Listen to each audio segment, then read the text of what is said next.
I finally were able to join some decent teams. We started doing some decent results, going to bigger events, and I think the biggest pickup was when I was picked up in 2010 by Fnatic, who was currently the best team in the world. So I played with them alongside Forrest and Getright, who I think most people know. I played with them for a while. I went into other teams, still stayed kind of irrelevant, I would say. Then in 2012, the change from 1.6 to CSGO happened. And then I decided, no, I'm going to start studying. I'm going to go to university. I did that. But as probably you know as well, you can never get that CS bug out of your system, right? You just have to keep playing. Started doing some casual teams. We had a team called Team Acer, where we just, I mean, people worked, people studied, but we played a couple of nights every week. Yeah.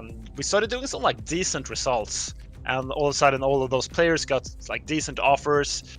I had to move abroad to do a semester in Japan, so that killed my player career in CSGO.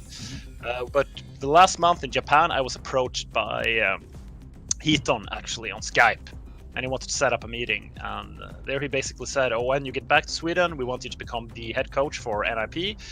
And at that time, you were also allowed to talk all the time, so they wanted me to become the IGL of the team. It was very big to me because I hadn't been in like professional CSGO at all. But I said, "What the hell? Let's just go for it." And did that for a couple, 2 years. Then I really wanted to finish my master and work in computer science, the place where I got my master's in, and did that for 2 years. But once again, I felt I just want to get back into CS a bit more. And I mean, I got offers along the way during my 2 years in computer science. I did get offers being coach, and I just said, "Oh, this just feels right. The timing is right. I'm going to go back to NiP." Okay.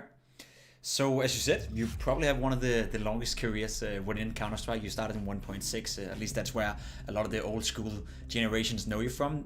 I remember that I first time saw you, as you said, in Team Acer, a team where you guys were playing, you weren't like a top team, but you were annoying to play against, right? You're one of those underdogs team who could always put a stick into your wheel, sort of. Back then, I remember you as a player, of course, as well. Before we move into your role as a coach, because that's obviously the career path you've chosen by now, do you think you had the potential as a player to continue playing back then? Had your life been, different, or are you happy that you turned out to be a coach?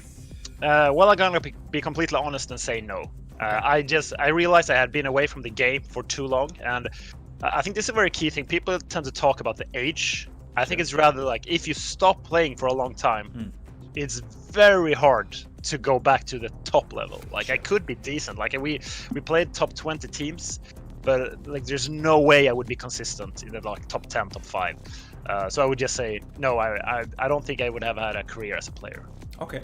You talked a little bit about the transition coming in to be a coach, and we all remember the NiP lineup you first took over. That was the sort of old guard. It was the old generation. Getright, Forrest, all the legends. I don't remember if that was the one with Fiflaren as well. I believe it was. Fiflaren had just left. I think they had played with like Michael LA for a couple of months. Okay. No, they had Alu as well for that. Yeah. Alu as well. Yeah. There's been a lot of roster moves within NiP, Yeah. so we'll try to keep up touch with it. First time you joined NiP. Obviously, I remember me as a player back then. I wasn't really doing my analysis stuff, but I often refer back to that period as, and I think a lot of the guys do, as the timeout king, right? There was something about NiP taking a timeout and then you would always win the round afterwards. Was there something to that, or was it more just a psychological thing for you guys that you knew when you took a timeout, there was a great chance you're going to win the following round? I hope, and I might not sound humble now, but I think it was mostly tactical. When I do timeouts, I really want to keep it technical and game related. Okay. I also think that helps people to forget about maybe tilting or something. Yeah. Maybe like give them something else to focus on, basically. Yeah, like exactly. Make a very technical call, like quite a complex one, because then they have to focus. Yeah, I was supposed to do that. Sure. And we're gonna fake alley, then go inside, and then you're like in the performance playing, rather than let's do a default and you have lost 7 rounds in a row. Like that's just the worst feeling, right? Sure. You just know you're gonna get picked off 2 entry kills. So yeah, I think I can come up with some nifty ideas in timeouts. Okay, because I remember, there was this whole whole magical thing about you guys taking timeouts, and you'll always win the round afterwards. Another thing that comes into mind when we talk NiP and when we talk the first iteration of your coach career was the fact that you sort of, and I'm not sure whether that was you or the players who wanted that, but NiP was known back in the days when they won 78 maps in a row, and the old iteration of NiP that was unbeatable. I even had to play them in finals, 16-5 losses. It wasn't even fun at that point, but at some point that style of playing, it was a very free-for-all style. It was very loose in that sense. That didn't work out for NiP anymore, right? You faced your first crisis, and I remember when you came in, it felt like NiP changed the way they played Counter-Strike. It felt like you, in particular, and the team sat down and made a decision that you guys wanted to play more structured Counter-Strike. How hard was it to get guys like Get Right, Forest, and those guys all of a sudden to go from one style of Counter-Strike to another that was working so well for them in the beginning? It was surprisingly easy, and I think that was mostly due to them having bad performances, like for the 3 months before I joined. So they were really in this state when I joined, like please help us. We need something to fix this. We'll do everything. Yes, exactly. Because I still think they were in kind of the mindset where their era was ongoing, but just on pause. Okay. I don't think they had come to the realization yet where, okay, the scene is different now. We can't go for 8-7-0 again. Sure. Which made them really open for new ideas. And I completely agree that the game has changed a lot. And sure. I think me being away from the scene and then getting back into it actually helped me, because I could go into the scene and see, okay, why are teams not doing this? You actually did this back in the day, right? And it was because the game had become so much based on individual skill, but as that the skill ceiling, or maybe not the skill ceiling, the skill of the players became closer and closer, other things all of a sudden become the more relevant things, like saving 2 extra weapons, where you could watch I remember nightmare teams like Envy back in 2014-15. I mean, they probably would agree today that their way of handling the economy was horrible. But Envy reminded me of NiP in the beginning as well, right? That was sort of the style you played in the beginning. That was what worked, I guess. Yeah, exactly. And it's funny when you discuss this, because they actually did things that you can just objectively say is wrong. Sure. Like if they go hunting, but I have an SMG, I'm gonna go build a bank. And you can actually calculate, and this doesn't make any sense. Sure. Yeah, you're gonna run into a P250 stack and they're gonna kill you, and you lose $3,000-$4,000. There's no way this makes sense. No way it makes sense. We're gonna deep dive into that something later. We're gonna have you watch over a demo with me, but let's keep talking for a brief moment here. I think a lot of people out there are interested in knowing a little bit more about the inner workings of NiP, right? Because you've been there, as we already established. You've been there from the beginning, then you had a break, then you came back. Obviously, the lineup you're coaching right now is a complete different lineup than the first one. We talk about the legends and Get Right, Forest, those guys. Those are no longer around in NiP. Can you maybe try to elaborate a little bit of how NiP and how the whole culture within that organization has changed from being the unbeatable team in the beginning that nobody could touch to a team that right now is fighting to even be a top 10 team, I would say? Yeah, it's completely different from when I joined back in 2016. As you said, we had both Get Right and Forest. They had all the experience. It was very easy to work with them in technical parts of the game because they had a really deep understanding. But at the same time, and this goes with me as well at that time, is you're kind of set in your ways how you should approach the game. And this is what's so nice about this team. You have younger players, they're very, very open. I mean, you can tell they have less experience sometimes. That can cause frustration from me. They don't understand this yet, for example. Okay. But it's definitely something, a foundation you can work on. And I don't want to put it in the way that I think we're a talent team. I don't think so at all. I think currently, as you said, we're on the brink of top 10-ish. We've shown that we can do some real good damage when we play our best, but at the same time our worst is horrible. So we're at this very inconsistent level where which is kind of expected with these young explosive players, but we know what we need to work on. But would you say that motivates you more, right? You keep comparing it to the old days when you had Forest, Get Right, Freiburg for that matter. You had experienced players who I could imagine is, as you also alluded to a little bit, it's harder to coach players who are set in their own ways, whereas now, do you feel you have the full trust of the team in order to actually teach them whatever you feel is needed to succeed? You mean back in 2016? Yeah, back in compared to the Get Right days, to the Forest days, as you said, you kind of learned a little bit to the fact that they're set in their own ways, and you as well maybe was set in your own ways. What is right, what is wrong, and how much are you able to change? Whereas to now, you, as you said, you have a complete young team. You have a team full of talents. I would say, is it easier to coach this iteration of NiP, or is it easier for you to have an impact, sort of? I think it's both yes and no. 2016, I did have a lot of respect from the players, especially Get Right. I mean, we've had such a long history. I was in the team that brought him into the scene back in 2007 in Begrip. Yeah, so we brought him in, like, we had no idea who this kid was. Okay. And we just, I played do you remember the LAN event Rendezvous, which was this, like, mix event in Sweden? Yeah, so I went to that with him, and he was absolutely blowing everyone's mind how good he was. Okay. And like, he was this like 16-year-old kid. So okay, let's just try him out in the team, and obviously the rest is history. So coming from that, if you put in like the Star Wars reference, he was sort of my Padawan for those first few years. I still felt he had like the respect for me when I went to NiP. Okay. So it was very easy to work with them. However, right now the players now are just so not set in their ways. Like, take Plopsky, he's 17. He hasn't even been in the pro scene for more than 6 months. So very, very fresh, and it's a great new experience. That's great. That's great, because as you said it, right, I want to talk a little bit more about this new iteration of NiP. I think it's a very interesting team to many, especially me as an analyst, right? Because I think you're spot on when you're saying that we see good tendencies from you guys. We see sort of glimpses of potential, but we also see you guys being very inconsistent, and we see the bottom level of the way you guys are playing Counter-Strike is not good enough as of right now. I think we both can agree to that. Is that just a question of time, or is it a question of maturity? Where do you see the flaws within the current NiP? I think it has a lot to do with maturity, and the maturity of I think especially the Swedish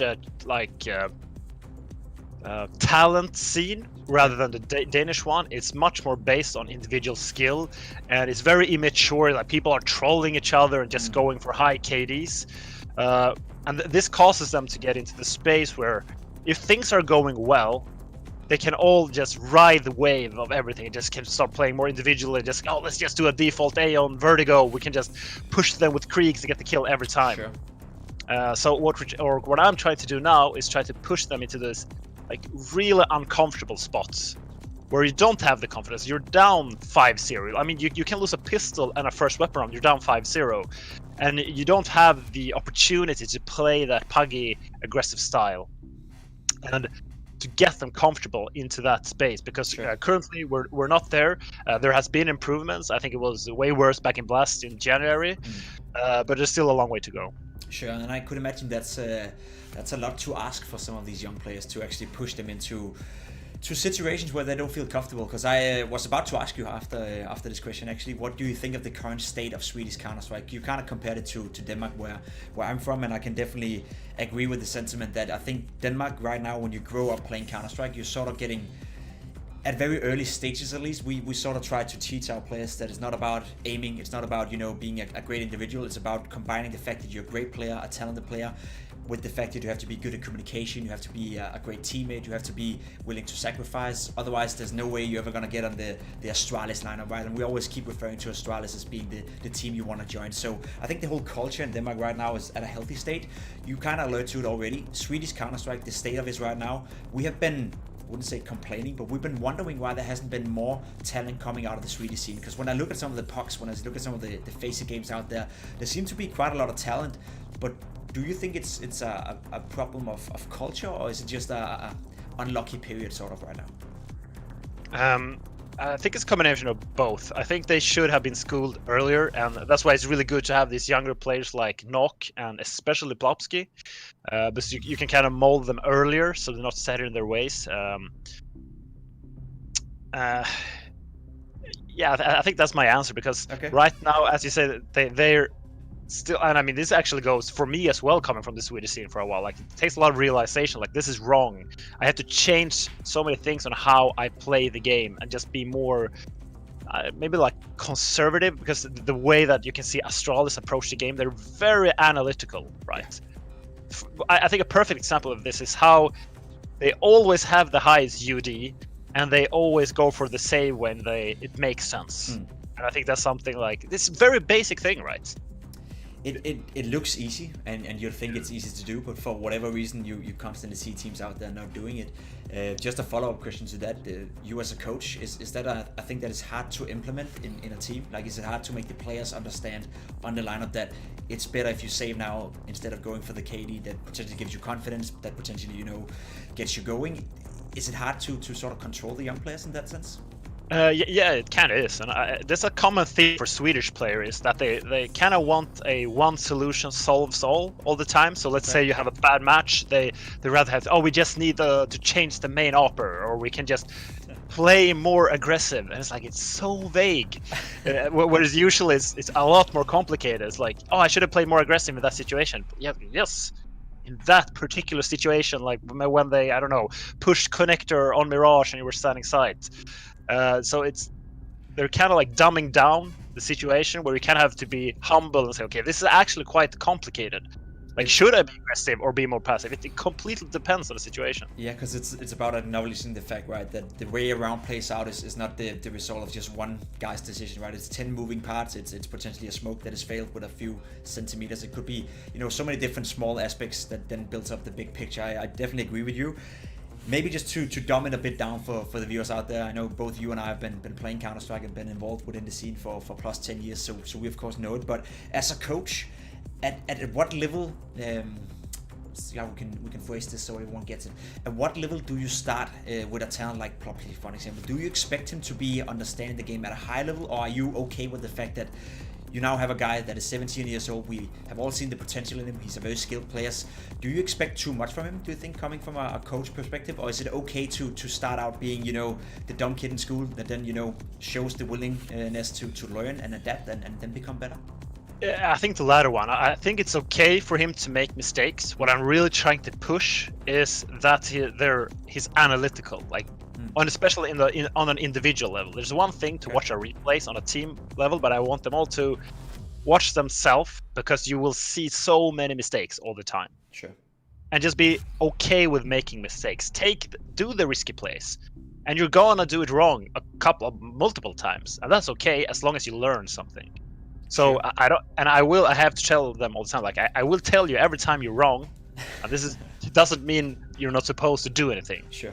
Because that also like can be a problem for some, especially when you're sort of losing, and younger players, and especially Swedish players, they get into the situation where they're so, like, they know they have to get rounds when they're down 7-0, so they become afraid of losing rather than they want to win, and they sort of like do nothing instead of trying risky things. Where I would actually prefer, like, we can lose, like, we're gonna lose maps. Sure. But then we're not gonna just lay flat on our belly and just do nothing, which is kind of what's actually happening right now. But we have to just keep fighting, going for aggressive styles. Maybe we're doing the wrong thing, but we're doing something. So it's better to be proactive than just sit back and basically lose to the other team being the proactive guys. A question I wanted to ask you, because I find you as a very interesting profile within the Swedish scene, because as you said, I have the same feeling when I look at Swedish Counter-Strike. It is a bit loose in the sense that a lot of players are great individuals, but when it comes to making the right decisions, maybe not always on par with Danish Counter-Strike or some of the better and smarter players out there. Do you think that, for example, having NiP as role models, having the old iteration of NiP who used to play that style of Counter-Strike, having Fnatic who today are kind of like a mix between YOLO Counter-Strike and also, some decent balance to the team, having a guy like JW being one of the most popular players in Sweden, do you think that affects what some of the younger people think about Counter-Strike, how they want to play Counter-Strike, or is that just reading too much into it? No, I do think so. Maybe I will get some shit for this, but sure. I do think that's a good thing about the NiP lineup being completely changed, because we would still have that old mentality in the team then. And I want to emphasize this, I had this as well when I was a player, but I'm not the player anymore. Like, I'm not a player, so I am in a different job, a different role. Like, I realized, okay, I can't do this as a player anymore. I mean, there is quite a big difference when you're talking about JW and Get Right and Force, because sure. Get Right and Force, for those who doesn't know this, I mean, maybe you think they're as old school, but Get Right and Force is actually a lot more old school. than JW and Flusha and Crimps. Sure. Even though, we're super old, or I'm super old, so... How old are you? Yeah, I'm 32. There you go. Yeah, so for me, they're still the new kids. JW, Flusha, Crimps, they're the new schoolers. All right. Yeah, because I could imagine, it's the same thing when I try to explain to people why we in Denmark have such a healthy culture, dare I say it, in terms of fostering talent. I look towards, our role models. I look towards a Glaive. I think Glaive is a big part of the reason why we have so many great in-game leaders in Denmark. People want to be like Glaive. People are trying to adopt what he does. And I could imagine it's the same thing in Sweden, right? People would look to JW, people would look to Flusha, and they have let's say, an interesting playstyle. They have some tendency in the gameplay that makes it fun to watch them. But do you firmly believe that is unhealthy, or is it good that you have a mixture of players, like, let's say, Get Right from the old school, who's dare I say, a smarter player than JW, or at least a more calculated player, and then having the mix between, the JW free for all style and the Get Right old school, I'm being a smart ass guy style? I actually think currently I would say that Fnatic actually is better role models in the way that I feel they've changed a lot. Sure. If you go back 4 or 5 years, and this is very impressive by them, because to me, and I had a lot of prejudice against those players, like all of everyone else, but they've really come around. Like, they've really changed, and I have the feeling like, they're just gonna be stubborn, they're just gonna play their style. The classical Swedish phrase is just play your own game. We just have to play our own game. It's like, what does that even mean? So I think currently, they're good role models. I mean, they're still not on the level as let's say Astralis. Sure. But they do play good Counter-Strike now, and I think a lot of that is thanks to Golden and the new setup they have with their mental coach and everything. Okay, I'm actually happy you said that, because I was trying to lure you into a trap here, because I agree with you. I think, when you look at JW, he has this stigma of being a very unorthodox player, a very YOLO sort of player, but I think him and the rest of Fnatic, as you said, have found a balance to it, right? They are still one of the more aggressive teams. They're still one of the teams that are, I think, one of the most entertaining teams to watch. If you're a Counter-Strike fan, you want to watch a game where there's a lot of action going on in the middle of the rounds, then Fnatic is always a great team to watch. But it seems to me like they found a balance. That balance that Fnatic right now have found, and that also makes them one of the best teams in the world, without a doubt. Is that a balance that you find hard to transfer into NiP, or is it, as you said before, more about just fostering this talent and getting them experienced enough to go to the next step? Would you say that, finding a balance between being aggressive and defensive is too early to focus on as a coach for NiP, or is it something you're trying to do as well as give the guys experience and sort of foster them? I try to do that right now, because I think it's better to start with it early. I mean, you really need both styles, because if you just play aggressively, like, let's go back to NVS or Fnatic 2015 or whatever. It's just, especially in the current scene, it's very, I like statistics. I'm going to use the word variance. Yeah. Very high variance to play that way. It's a super high risk, super high reward. I think a team that plays this way still is Vitality. Sure. A little bit. Yeah, they play very high variance, which makes it, and this as a player, it's very annoying to play against those teams. Yeah. However, if you look at the tournaments over a year, they're not going to be the consistent ones. Like, never. I mean, if you look at poker, if I'm going to be the best player in poker, I would just, go all in all the time. It's like super high variance, so it doesn't make any sense. So it's very important that you from the beginning get these more, I don't like the word passive. I just like playing smart, like never dumbing it down into playing aggressive, playing defensive. It's almost like saying, we went A 3 times, we have to go B now. Sure. Would you say, I get the sense that you are a coach and a man in general that demands a lot of his players. Would you say you are a strict coach, or are you more the guy that is also trying to be the friends? I think in the scene in general, I think the picture of me is just being the super strict guy, and we have to do set executes, and we're gonna throw the smoke at 132. That's the stigma we have, yeah. But that's the stigma, and it actually, if I go back to NiP. And you can watch, like, if you watch the matches, like when I'm a more default IGL, sure. And I just come up with some, like, everyone's talking about the cobble executes, and that's what people remember, even though it's like one execute on one map. I think I'm more of a Like I like just the fundamentals and the defaults working really well. I'm very open to players having freedom in their positions, as long as it makes sense in the system. Sure. Yes, and I would never like if someone, let's say Nok is our Palace player, Mirage, if he goes for a peak and he dies when we have a 5v4, like that's okay, but I would still like, I'm always gonna question, like, did you really think you made the right decision there? It's not like about rules, like you're not allowed to do that. Here's a fun little exercise for you. Let's say that I talk to Nok now. Let's say it wasn't you sitting in that chair. How do you think Nok would describe you as a coach? This is like, it's so non-Swedish. I'm being not humble. Yeah, you just be completely honest with me. Yeah, I think he would say I'm more of a friend with them right now. And I'm trying to listen to feedback, but at the same time, we can have times where I am like very strict when I want to get my point across. So I think there's a balance there. I don't know how that's the weird thing, right? I don't know how other coaches are working, because I'm always the only coach. But I think he would say that I can be strict, but I mean, we still have a very open, like, default style of play. Sure. If I were to ask you about inspiration and stuff, you just touched upon it as well. You have always been a coach, and for the majority of the time in your CSGO career, we as fans at least, we remember you as a coach. Has there ever been any other coach you've been looking towards and gaining inspiration from? You have mentioned Astralis, and I could imagine you respect Sonic a lot for what he's doing. Or are you more the type of guy who is making his own path, sort of? You're finding your own solutions, you're going your own way, and then sure, if I can pick something apart from Astralis or Fnatic or some other team for that matter, then I'll do that. But would you say you're a guy that finds a lot of inspiration in other coaches, or are you more the guy that is trying to find your own path for your own team? I think tactically, I've always wanted to find my own path, because I think, like, when you build this, sort of have to be non-humble in the sense where you kind of have to believe, like, okay, my style is the best. You have to believe in the system. Yeah. However, when it comes to having authority and having the balance there with being their friends, I think Sonic, he's just perfect at that, because I've always struggled a bit with, sometimes I feel like I become too close of friends with the players, and that's never good, because it's still my job. I watch them play CS for hours every day, and I will see billions of mistakes, obviously, because that's everything I do. And it's kind of awkward if you just, all you're doing is telling your friend, like, oh, you're doing this wrong, you're doing this wrong, you're doing this wrong.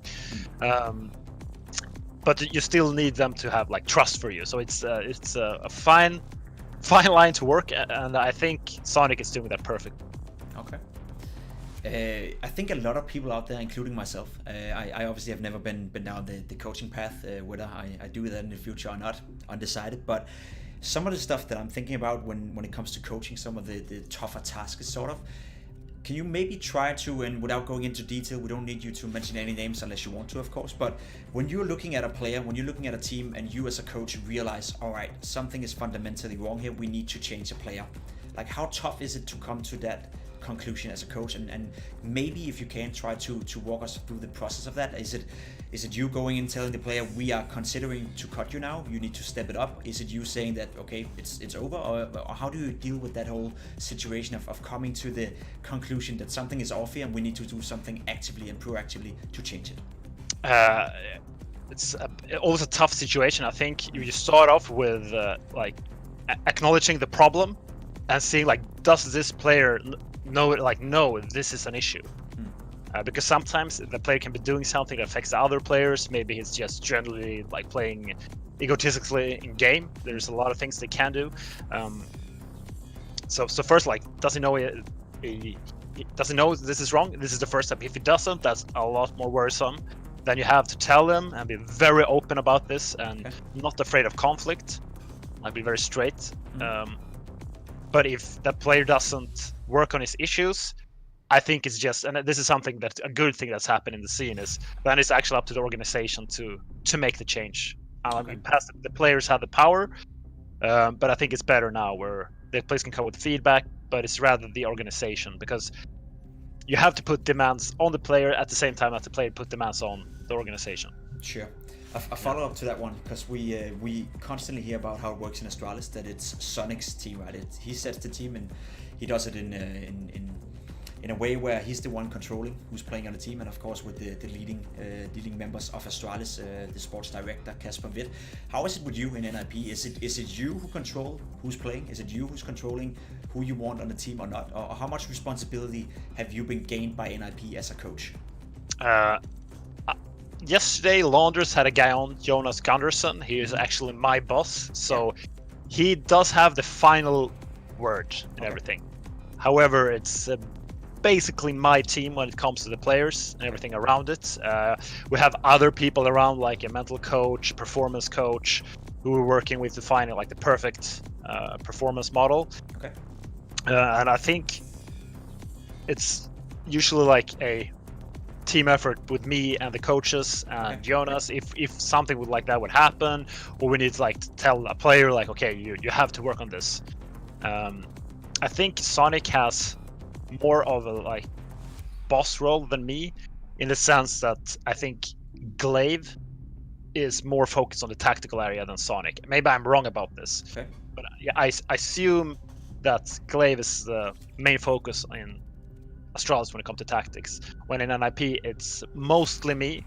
Lecro and other players do help a lot, and they come with ideas, but I'm like the main, my main focus is building the technical parts of the game. Okay. And that's a great transition to one of the last things I want to talk about before we head into a game where we actually have to deep dive into a demo. One of the things that I look at when I look towards NiP, when I do my analysis on some of the bigger tournaments, I look towards your lineup, and I agree with the sentiment that there's a lot of talent. I see a lot of potential, and I see it's trending upwards. I would say it's getting better and better, so I guess that credit you deserve. When I look at your lineup, I'm still missing, that designated in-game leader. I'm still missing the leader figure within your lineup. I could imagine that you're obviously not going to say that that's true, or at least you're not gonna rat out your players in that sense, but would you agree with the sentiment that NiP wouldn't necessarily NiP would probably be better off, let's put it that way, if you have a more designated in-game leader? And a follow-up question to that one as well, which you potentially can respond to, is Lekra that guy? Can he turn into that in-game leader NiP so desperately needs? Yeah, this is quite a complex issue, right? Because I agree with you. Not only NiP. I mean, the entire Swedish CS scene needs more leaders, and we lack a leader. And this is actually a place where I want to give credit to Lecro in the way that he puts that role upon him, even though he's not a natural-born IGL. He was not born to be an in-game leader, no. No, exactly. And I mean, it's the same with Fnatic, and the same with all IGLs. Is usually what happens, and you can take this with any IGL, is they are forced upon that position first, and then they sort of like it. So no, maybe we will change it. Maybe he becomes comfortable in it. He hasn't been in it for so long. It's something we are very open to. Okay. And it's also the thing when you have a lineup, and you kind of realize this when you're on the more like management side, is you can never have a perfect lineup where all the positions is like, oh, we have a perfect Opera and like on Inferno, we have two like the B anchor players just love this position. You just have to like, okay, this is very good for this, it's not as good for this, and we have to make changes. And then also that you get the players on board with this thinking, because they have to be put in positions where they're not always super comfortable. Would you say that you're giving a lot of credit to Lekra here, and again, it's hard for us from the outside to actually know how much of an impact he has as an in-game leader. Would you say he's gradually getting better and progressing the way you want to, or has he been stagnating in terms of just being the in-game leader? Because when I remember Lekra as a player, he was a great talent. I think Lekra was a damn fine rifler. He was a player that was annoying to play against. I think he was playing, a bit of that balanced Counter-Strike we talk about, being super aggressive sometimes, but also had the ability to slow down. I don't think Lekra is the same player he was 2 or 3 years ago, but has he become a better in-game leader the past 2 or 3 years? I think so, and he really shines in those situations which we're really good at. It's like when we get the ball rolling and everything works. It's the same with the entire rest of the lineup. We still struggle a lot when we're under a lot of pressure. Okay. And you're like, I mean, you've been in this situation. Like you're in freeze time. You just lost a 1v2 that you should have won, and you have like 3,900 go, like 15 seconds to make a call. Sure. And it's completely quiet in team speak. It can become kind of awkward, and those situations we're kind of having like struggles with right now. When you, as you said, we need more like authorities. Like, I believe in this. Maybe you can just make a call that you don't believe in. It's like, I have the best read ever. We're gonna go B rush on Dust 2. I don't know. Sure. Even though that's never a good idea. I mean, it can be sometimes. It can be, but I think you're right, and I think a lot of people did. I think you're also suffering under the fact that NiP has the history they're having right now. It's not a secret that you guys are trying to rebuild the lineup, and I guess, as you said, also rebuild the culture. Just before we head into the demo review, would you say that you guys are trending upwards as well? I said it myself, I feel it's getting better and better in NiP. When you look at the organization, when you look at the lineup you guys have right now, when you look at the results you're producing, it feels like it's getting a little bit better game by game, event by event. Do you feel the same, or do you still, still sense that you're not really happy with the progress you're making? I think we're making decent progress. I wish it was a bit faster. Okay. That we still can fall, like, we can fall really flat in some matches, but we're doing it way less, and we're still like, we know that our highest level we can beat any team, and we've actually shown we can do that, right? So we know we can do that, but at the same time we know we can lose. Again, but yeah. So what we're really working on is our lowest level. Okay. Like, that's very, very key. So building the foundation, making sure there's not too much, diversity in how well you play when you play well, and how bad you play when you play super, super bad. Yeah, exactly. Okay. One last thing, and then I promise you we'll head into the demo review. We've seen Astralis sign a 6-man roster. I have talked to your boss Jonas before about that when he was in North. I've talked to a lot of organizations out there about the idea of implementing a 6-man roster lineup. You're the old school. You've been playing Counter-Strike since 1999. You said. How do you feel about having a 6-man roster? Is that something you as a coach think you could implement in NiP, and would it be beneficial, or would you rather just focus on a 5-man roster and make that as close to perfect as possible? I really like that Astralis is doing it, because then they can make all the mistakes with it first. Sure. If you want to copy it, because I think there's a lot of pros and cons. The pros are quite obvious. I mean, if a player gets tired or sick, you can just exchange someone, and also you can bench someone. You don't have to be like right now it's like someone not behaving. You're like, sure. What, you're gonna kick them? It doesn't make any sense, right? Sure. So it's sort of you have a balance there more, as you do in traditional sports. Yeah, because right now being on the bench right now, right, that means that you basically kick, right? If you're being put on the bench, you're out. While, as you said, you could potentially actually have a functioning bench where you can switch back and forth. Yeah, exactly. And the only issue, the con side of this, is that CS, when you build, for example, defaults or set strats, is quite complicated, and this means that you have to be very careful, with who you exchange. Sure. Like, this, well, a very technical thing that would be an issue, right? Let's say you just, okay, Dupree is the one that's sick now. Okay. Is Easy Tag supposed to just immediately know all his set nades on all strats on all maps and how it works? And does he have to know everyone's? That's a lot to ask for. Yeah, exactly. It would become kind of awkward, I think. It's an interesting one. I think a lot of us experts as well, and you included, right, are happy somebody's doing it, so we can sort of follow the progress. Let's say Astralis is successful with it. Let's say Astralis are continuing the path. They find a way to incorporate S-Attack. Is it something you and Jonas would consider to do with NiP as well, or as I asked before, are you still more focused on the 5-man roster, and do you still think that's the better route to go for now? I think if Astralis shows it works, we would consider it, yes. Okay. Is there anyone that comes into mind, player speaking wise? Is there any but that's a question. Oh, the Swedish. Not really. I wish I could say that this Swedish perfect IGL guy. Sure. He doesn't exist. Yeah, insert him here. Yeah, please. If anyone's watching this. Starting playing again. Yes, I'm gonna do that. I do have a major coin. You do have a major coin. There you go. Yeah, I did play the Columbus Major. Yeah. All right then. Oh, yeah, really? I have been in the group stages of a major 6 times, and guess what? I lost the decider match 5 out of those 6 majors. So I'm probably the major player. But yeah, it's. I thought you got one when you were on Liquid. No, we lost to Astralis, that then ended winning the entire tournament in the 2-2 match. So sounds fair. Too bad. Sounds fair. Yeah, 16-3. I remember that was not a fun game, but I was close, and close is good enough in my books. Let's head into the demo. I am not sure whether or not you can see this, but just give me a call if you can. Can you see my game now, and can you see the game? Yes, I can see the game. Okay, so we have a game. It would have been fun if it was the Liquid Astralis game. That would have been fun, yeah. Let's talk about that. No, it's gonna be you guys playing Team Liquid. This is from the season here in February, I believe, last spring. I don't know if you remember the game, but I don't. Yeah, I remember this. We shouldn't spoil it just yet, but it's probably not gonna be a good-looking game for you guys. I wanted to show this Mirage game because it's against Team Liquid, one of the best teams in the world, and I think it illustrates well the progress you guys are making, but also the fact that you're maybe not just there yet. As we play out the demo, you're more than welcome to tell me to stop it if you have a point you want to raise.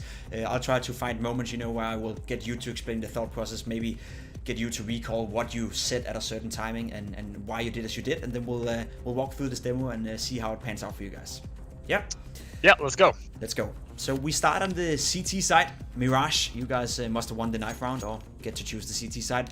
I guess you can agree with me, Mirage CT side, T side, it doesn't really matter that much.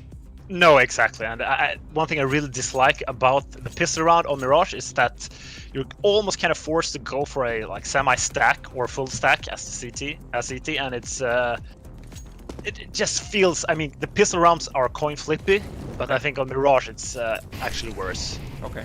So in this round, I guess we can bring up the minimap. You guys have choose to do a little bit of a B stack over here. You have 3 players towards B.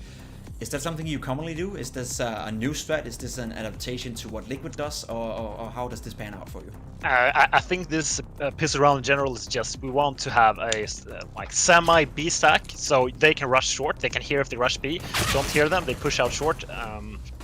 This is something I disagree with in my own team. Like we shouldn't have pushed out that far. As soon as we get the information that they're pushing up short, we can just play it more passively, right? Okay. But the general idea is that you have the ground outside of vent room. You still have a potential fast rotation through connector to A. Sure. If it's an A push, but still you're very, very fast to B. So basically, to give an overview, right? You can see the connection between sort of A side and B side. There's not a long route, right? So you're going to be very mobile in the sense that, let's say they go B, you're going to have a lot of guys towards B fast, but if they go A, the backup should come in soon enough as well. Yeah, exactly. And I mean, this also kind of makes sense that they go for the challenges. They're 2 players short. It's kind of a surprise for Liquid that we're there, but just lost 2 aim duels, basically. I don't think there's that much you can analyze about that. You being an old guy as well, you being 32 years old, if I don't misremember that, how do you feel about constantly forcing up in the second round? We see a lot of teams does it. Do you still then, is that the viable option? Is that still the go-to thing? You buy 2 scouts here, you buy deagle, you buy armor, you buy grenades. You as a coach, is that a call you make, or is it more for the players? I think it's a combination. Like during this match is a LAN, I can't even talk, so obviously it's the players, but sure. It's something we've improved where we really want a plan and plan ahead. So we have like we lose the pistol round, we go for the force, we know what to do. Okay. At this game, and I want to put some emphasis on this, is that we had only been practicing for I think 7 days, and CT Mirage had been working fine in practice without doing anything too much set, because the players were just like in practice. We could just play the more aggressive high variance style, so we didn't put a lot of focus on CT Mirage. Okay. And it's the same as a lot of teams just have.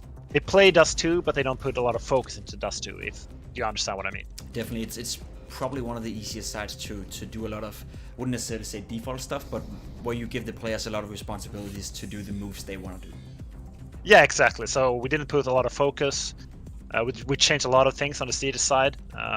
Did get trashed, however, by Fnatic in our last game, so maybe not that much improvement. We're struggling a lot with the CT side, especially in the Krieg meta, because it's so hard.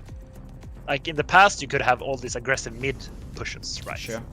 But it's much harder to do that now. You have to be very careful because you get so easily punished by the Kriegs in the middle. Just a quick follow-up to that one. I assume you're not a big fan of the Krieg.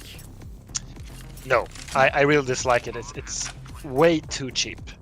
Yeah. And it's kind of interesting though how it's the only way it's balancing out now is that it's so good at CT that a lot of teams have stopped buying it. I don't know if you noticed this, but on Nuke, generally no team is buying the Krieg anymore on Nuke. Yeah, it's simply too strong, right? Yeah, exactly. Because if the CTs get 2 or 3 Kriegs, you're done. Like they can play like defensive CT spawn, hold yard. Like there's no way you can challenge that angle. Sure. But this game they're probably gonna play a lot of Kriegs. Yeah, we're going for the full eco here. Only 1 kill thus far, so I remember we're down 1-0 in maps here. We played Vertigo before this. It was a really close one, I think like 16-12. It's always hard going into their map afterwards. I see. So not a lot of stuff is happening in this round, so I guess we can just fast forward it and into the first buy round. When you go down, you lose the pistol round. Obviously not a great start to the match, but you talked about it, right? When you guys are getting under a lot of pressure, would you say that the pressure already now is starting to mounting, or is it still too early for you guys to really get worried about it? Yeah, especially here in January, already you can feel the pressure, because if you win the pistol round, they're having fun with anti-eco, you win another one, like everything is good, like let's go. All of a sudden, like when you lose the pistol round, you go into the first weapon round, it's more like serious. Sure. Yeah, and that's also a thing we're working on, is that we have to be comfortable with being serious. Like it's very hard. Serious, yeah. I get it. I just think when you're saying it, it's to me it's a little bit worrisome that already now, 3-0. It's super early. I see you take the first technical timeout here as well. Is that to make sure that you guys don't feel the pressure straight off the bat? Is that to make sure that the guys are calm? Or yeah, probably is. I actually don't remember like this exact timeout. Okay. But it could be. I mean, as I said, this problem was way worse in the beginning. Okay. And just that we have a general good idea, so we don't like what usually gets punished the most is the communication when the atmosphere is down. Okay. And especially CT Mirage, when we don't have any much like set strats, we really want the communication to be crisp. Okay. Because I imagine and I think that's the way it works for most teams, that you have a game plan set for the first couple of buy rounds, you have a game plan set for the pistol round. So as you take this timeout, what I think as an analyst instantly is there must be something either you need to make sure that everyone understands, or as you said, drag out the tempo of the game, make sure everyone is calm and ready to focus on what's been discussed upon the match. It's to me interesting, because often when we look at games, we constantly criticize coaches for not taking the timeouts soon enough. They wait until it's too late. Well, I think you're more proactive in that way. I think you're one of the coaches who really uses the maximum out of your timeouts. And I guess you can maybe answer this straight up question. Do you feel that 4 timeouts during a game is enough for you, or would you like 6, 7, or 8? I would like more. I mean, it's like more okay now with online CS, because obviously people can talk all the time now. Sure. But at events, yes. I mean, sometimes when you have 4 timeouts, 30 seconds, you almost get to the point where it's like, why am I like being in the match at all, right? Okay. Yeah, because like 30 seconds, it's not that much you can say. It's I definitely would want more. You definitely would want quite more. Hectic. Yeah. I would like if you didn't get more, because for us, it kind of breaks up the tempo of the matches, and especially with you guys, you are constantly taking timeouts. But it's always a long game when NiP is playing, and I guess you can appreciate that as well. Lekro getting the first kill right here. We talked about it, not getting the next one. And in this situation, if we just freeze the picture, right? I guess this is the time where you as a coach would agree with me that at this point you don't have to take any unnecessary risk, right? You don't have to push, for example, up here in the BFs. You don't have to have Plopsky out here pushing. You don't have to have Nog taking any more duels, and Rest is playing fine just by staying defensive. Yeah, I completely agree. Here you should just go defensive and just make sure you have fast rotation to both sides. So you want to force Liquid here to make an execution 3v5. Yeah. That's all you want to do. I would even prefer to have like the Nok should probably go ticket here. So when we see Lekra push BFs right here and die in this 5 vs 3 situation, that's something you after the game is gonna tell Lekra probably wasn't a good idea. Yeah, probably. I mean, did he push B apps or underground? Yeah, he pushed B apps and got killed by Neff and Nitro up here. In a 5 vs 3. Yeah, definitely, and he's going to agree as well. Sure. Yeah. How good would you say that your team is? You said it's a very young team. It's a relatively inexperienced team. How good are they at sort of taking the criticism they're getting? How good are they at saying, yes, you're right, boss, I did something wrong? And I could imagine also occasions where you have to discuss it a little bit before they get it. Yeah, it's different between players. Most of them, they are very open to criticism, and they like told me that when I joined the team, like they really want me to criticize them, which is very good. The only thing is they can be a bit too harsh on themselves. Like it's to get into the space where it's okay to make a mistake. I will point it out, and you will fix it, and that's okay. So not like feel like yeah, exactly. Yeah, he gets the kill. But as you said, yeah, that push on B-apps was obviously not a good idea. No, it sort of opened up the round now, and you find yourself in a 2 vs 2, and I have no idea how this is going to pan out, but I could imagine that Right now, I would say it favors Liquid. They have the bomb down. They have some decent afterplan positions. And when you as a coach, seeing a round go from being a 5 versus 3 to all of a sudden a 2 versus 2 clutch in this moment right here, you must be feeling some sort of, wouldn't necessarily say disappointment, but more frustrations that you let it get to this point, right? Yeah, exactly, and this is a fine balance as well, because knowing how at this time how fragile they were, sometimes like losing the round is not as bad as how it will affect them mentally for the rest of the match. Because obviously Liquid will gain a lot of momentum. You're sitting in like I don't know if you were at Blast. No, I was watching from home. Yeah. Yeah, because you face the other opponents, right? It's 2-2K, it's like standing on the table yelling, and it gets to the players, right? Of course. And I'm glad you mentioned that balance, right? Because as a coach, how hard, as you said, how hard do you find it to, in the middle of a game? I guess a lot of people out there would think to themselves, you as a coach, of course you got to be vocal, of course you got to point out mistakes, but at what point do you see mistakes in official games that you're just thinking, not worth to mention right now, we'll take it after the game? I think that balance as a coach is another, fine detail you have to figure out as well. Yeah, I mean, it's like telling Twist, oh, you missed 2 op shots, you should hit them, right? That wouldn't make any sense. Exactly. Yeah, because he knows that. I almost think the push there from Lekro is in that area, in the sense where he probably understood immediately when he died that he made a big mistake. Sure. Yeah, I'm sure he did. So, I mean, you reach a point where you don't really have to point it out, especially mid-game. It's rather where you can actually make adjustments. Sure, and just to follow up on it, I'm sure that sitting out there watching as a viewer right now, the way you coach, the way you point out mistakes in a practice game is not the same coach you are in an official game, right? It's just 2 different versions of you. Yeah, in practice games I can be way more harsh. I don't really care about having good atmosphere all the time. But in an official game, obviously it's very important. We have to perform. Performance is very, very important. And also in an official game like this, I can't talk at all. You can't. That's I guess that's an annoying change for you, because I remember, as you said, when you joined NiP the first time around, you joined to be their in-game leader because you could talk all the time. How tough was it for you as a coach to transition from being the in-game leader of the team as a coach to all of a sudden only have 30 seconds 4 times a game? It was quite hard, I would say. I mean, back then it felt I was more of a player in the team more than a coach. Okay. Now my role is completely different. I mean, my role now is how to improve practice. It's just generally the thing that's most important, because I mean, we talked about my timeouts and they can be good, but the most important things and all the preparation you do is in practice before the tournament, right? Because that's where you put in all the hours. If you had the button to push, would you go back to being able to be the in-game leader of NiP like it was back in the old days? Or are you okay with the way it is now? I think it makes more sense the way it is now. Okay. But just for me, of course I want to be the IGL. Sure. I want to control everything. You're a control freak, basically. yeah, kind of. But it's yeah, I would like to be the IGL again. I'd say we take a second time out. Yeah, 5 rounds in. 5 rounds in. That's something I would notice, at least if I was watching the game and had to analyze it. That's pretty early, right? That must suggest that you are not happy with the way things are right now. Yeah, exactly. Just trying to adapt immediately. Discussing. Maybe at this point I actually say we got a good opener the first weapon round. Sure. Don't do any drastic changes. Just be more focused when we're in a 5v3. Okay. Look at the radar. Talk to your teammates. How do we position ourselves to maximize our chances of winning the round? Don't panic. It's fine. I mean, because we literally got the 2 entry kills the first weapon round, exactly. Which means we didn't do anything tactically wrong. So it's also a question about basically reminding your players to focus on what they already know. Just give them the small tools, I guess, in order to stay focused and make sure that, as you said, your players are not dumb. Your players know what the right thing is to do. You just gotta make sure that they're focused on doing the right thing.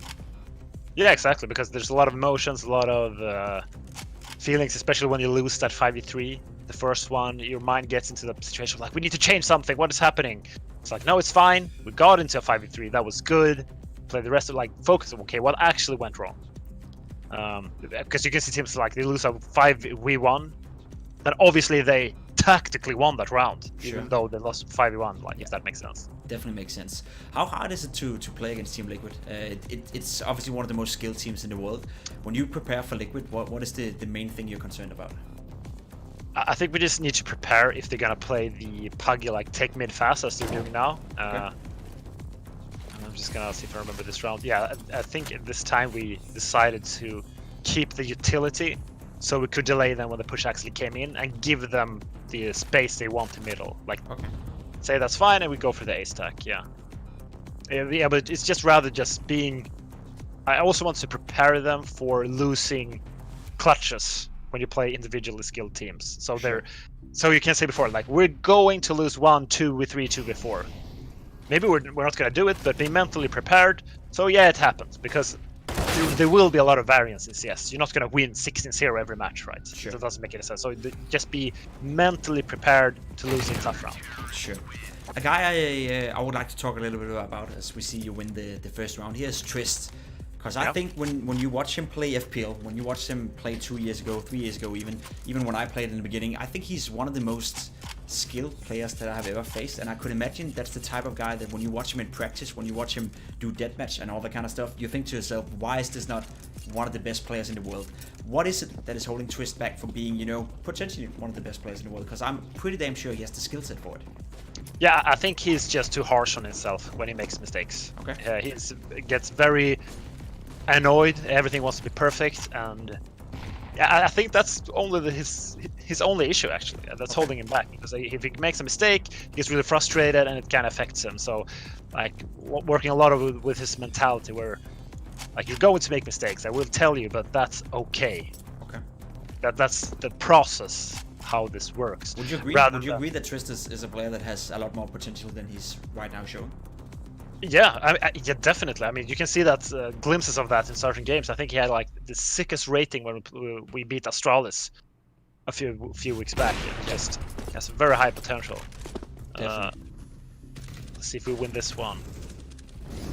Yeah, this is standard call from Liquid or any team. Like they know we give them free mid control, so they go for the B split. And yeah, do we lose this one? That's rough. That's rough. Yeah, like that's one of those rounds when I watch the replays, like, yeah, we did play that right. We had two guys, like, we knew they wanted to go for because every team does that, right? They know you give them space in middle. Okay, how do we punish them? We split short on B, so we go 2 defensive B and have a quick rotation from window. We are 3 people B there, and that's the power of Liquid sometimes, right? They just out-trade you. I was just about to say, right, that's probably a great example of what you said before, that you are going to lose a clutch here and there. You are going to lose some of those duels, especially to a guy like Trist, who is highly considered to be one of the best clutch players and one of the best closers, I guess, in the game. So, mentally speaking here, you know, are you considering, and I don't know if you can remember, are you considering to take another timeout at this point, or is it still alright? Yeah, I would almost do that because at this point it's like the score is 6-1. Like, we lost the pistol, we had 2 entries the first weapon round, we won the second one, and the last round, like, tactically how we stood on the map was perfect. We had 2 guys deep on B, and the guy was already in windows. We were basically 3B when they attacked the site. So it's like perfect. We did our job, and then we still lose.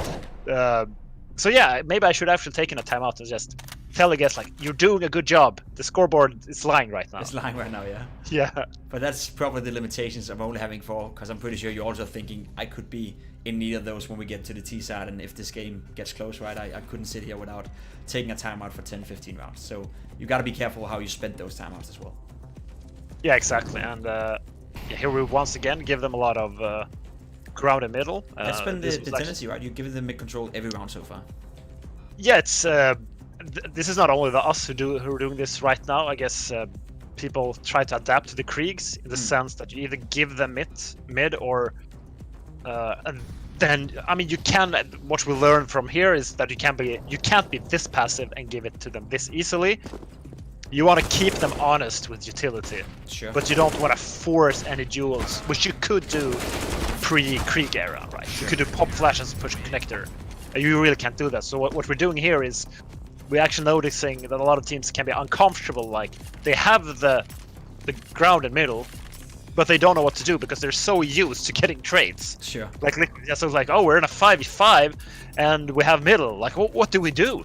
That's true. It can actually become kind of awkward. Then, okay, we actually have to push the site, but it's going to be 3 CTs here with utility. They can delay the plant. It will become kind of awkward. So at this point, I think Liquid is like discussing like, okay, how can we approach this? They're giving us middle, and in a perfect world, if I'm Captain Hindsight, this is where we would start to have like sick mid push strats at CT that we can throw in their face. Yeah, because it's, as you said, the scoreboard was sort of lying at 6-2 now. You forced them into a vague force buy, you know, a CC, Deagle, P250. That's around you should be winning any given day. I don't hope you lose this one. If you do, then you're probably gonna scratch your head thinking what the hell happened. But I agree with you that so far in this game, if you look over it as the demo progresses, it's not like you guys have been playing a bad game. You just haven't won the dare I say, the key moments in the round, right? You haven't won the clutches, you haven't been good enough as finishing out the round. So how as a coach is it for you to sit and look at that? How frustrating is it to be in a position where you're down 6-2 but you know you're actually playing well? It is a bit frustrating, and I mean, you have to be very honest like what the mistakes are, and sometimes even though it feels like you're taking responsibility away from yourself, you can kind of tell when we're down. This is quite obvious, like we're playing worse individually. Let's say take the twists 1v2 for example. If we were in the form when let's say when we beat some of the teams we did in EPL, when we were up like 7-0, everyone is like, they're so imaginative with how they're playing everything, everyone is hitting everything. I think we would have just like crushed them at the B sites when we're 3 people there. But at this time, we're still a bit afraid that maybe the guy who's rotated to kitchen is like, oh, can I jump out the window now? Maybe this is a bad idea. But when he's on fire, he said, I'm going to jump out the window. We're 3 people here. Let's go. And we both know hesitation in Counter-Strike is probably the worst disease you can have, right? That's one of exactly. the thing you want to remove completely for your team. Hesitate and you die, basically. Yeah, it's better to jump up the window. Maybe you die, then you took an active decision. It's like, I'm gonna do this or this. Sure. At this point, you must be somewhat, happy. You're getting back 6-3. You're seemingly surviving 4 guys in this round, building up a bit of economy as well. And we can both agree that's an important thing. But we don't really have to talk specifics about economy. I feel like you, as a coach, you've always been known for making sure that you don't buy too much, right? I always feel like NiP, especially when you joined the first time around and you sort of reformed the way NiP played, you were always aware of the economy. Your economy management was something you put a lot of focus on, I guess, and that's been a tendency that has been building over to this iteration of NiP as well. Yeah, and it's like put a lot of emphasis on when to save, when to hunt, or when to hunt, especially as T, because those decisions can be quite complex. You have to put a lot in consideration, like, is he saving his op? Is he in an impossible, let's say playing Jame, who's like a running meme that is always saving, and he's saving a white horse on train, like maybe you shouldn't hunt him. Sure. He's gonna get 3, it's like the easiest position ever. Like, you have to be very honest about that. You can't just be very naive and like, oh, he has an op, I just have to kill him. Because he has an op and it's the best weapon. Sure. When you're facing you must be aware now that it's a full Anchiku. When you face a full Anchiku, do you have any setups for that? Like, do you change your mentality in how you play the round? Or is it just, you trust the team and the foundation of the setup you already have to deal with Anchikus as well?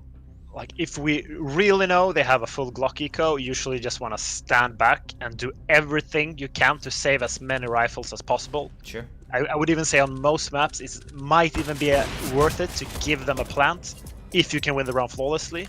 Okay. I think it's worth it. However, with the current money system, they can usually go for half a force buys all the time. So you can never know. And thus, you kinda have to play it like a regular rep round mostly. Okay. Yeah, so you're playing Liquid. Like this round, for example, I think they could have semi-bots. Like, we don't know. We can't go all in on them going on a full eco. Sure. So in that way you have to, I guess, choose a path that is a little bit in between, sort of.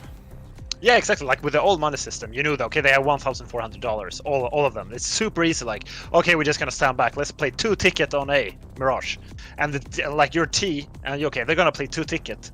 It's like impossible to do anything. This is interesting. You just won 3 rounds in a row. You're in a somewhat decent position. Your economy has been building up. You seem to have pretty much control over the game by now. Yet you take a timeout number 3. Why? I think at this point, I want us to adapt and change, because I know that maybe I'm taking too much credit here. Maybe it's like we're taking this time out. But in my head, it's probably at this point where we're starting to get our lead. I want to keep it. And I know that Liquid will do something else now. Okay. So I'm probably running through my mind, okay, they know we're giving them mid control. They tried punish us with a B split and it worked.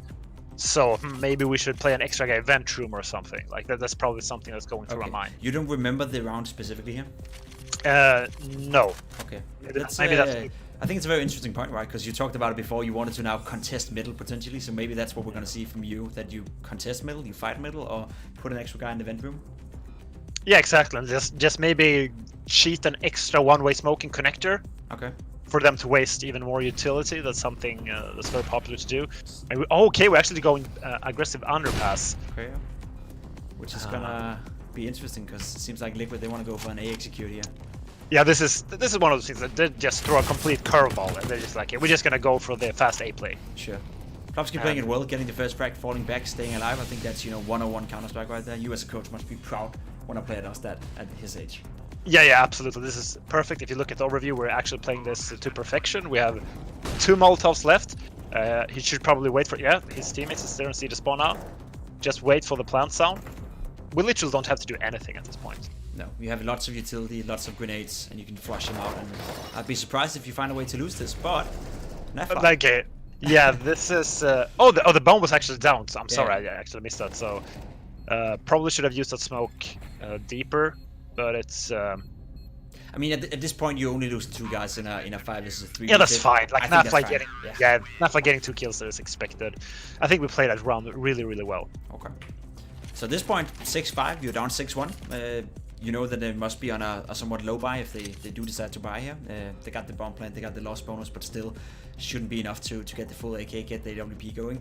You must be feeling pretty comfortable now, considering that you're down 6-1, and we already established that the first few rounds you guys lost were down to you not getting the kills. So basically every single round you played so far, it's been close. It could have been a scoreline that said 6-5 for you guys, or maybe even 7-4, something like that. So how much confidence do you think your players are building up at this point? Or is that a problem as well, that they are hard on themselves when it's not going well, and they're not giving themselves enough credit when it actually is going well?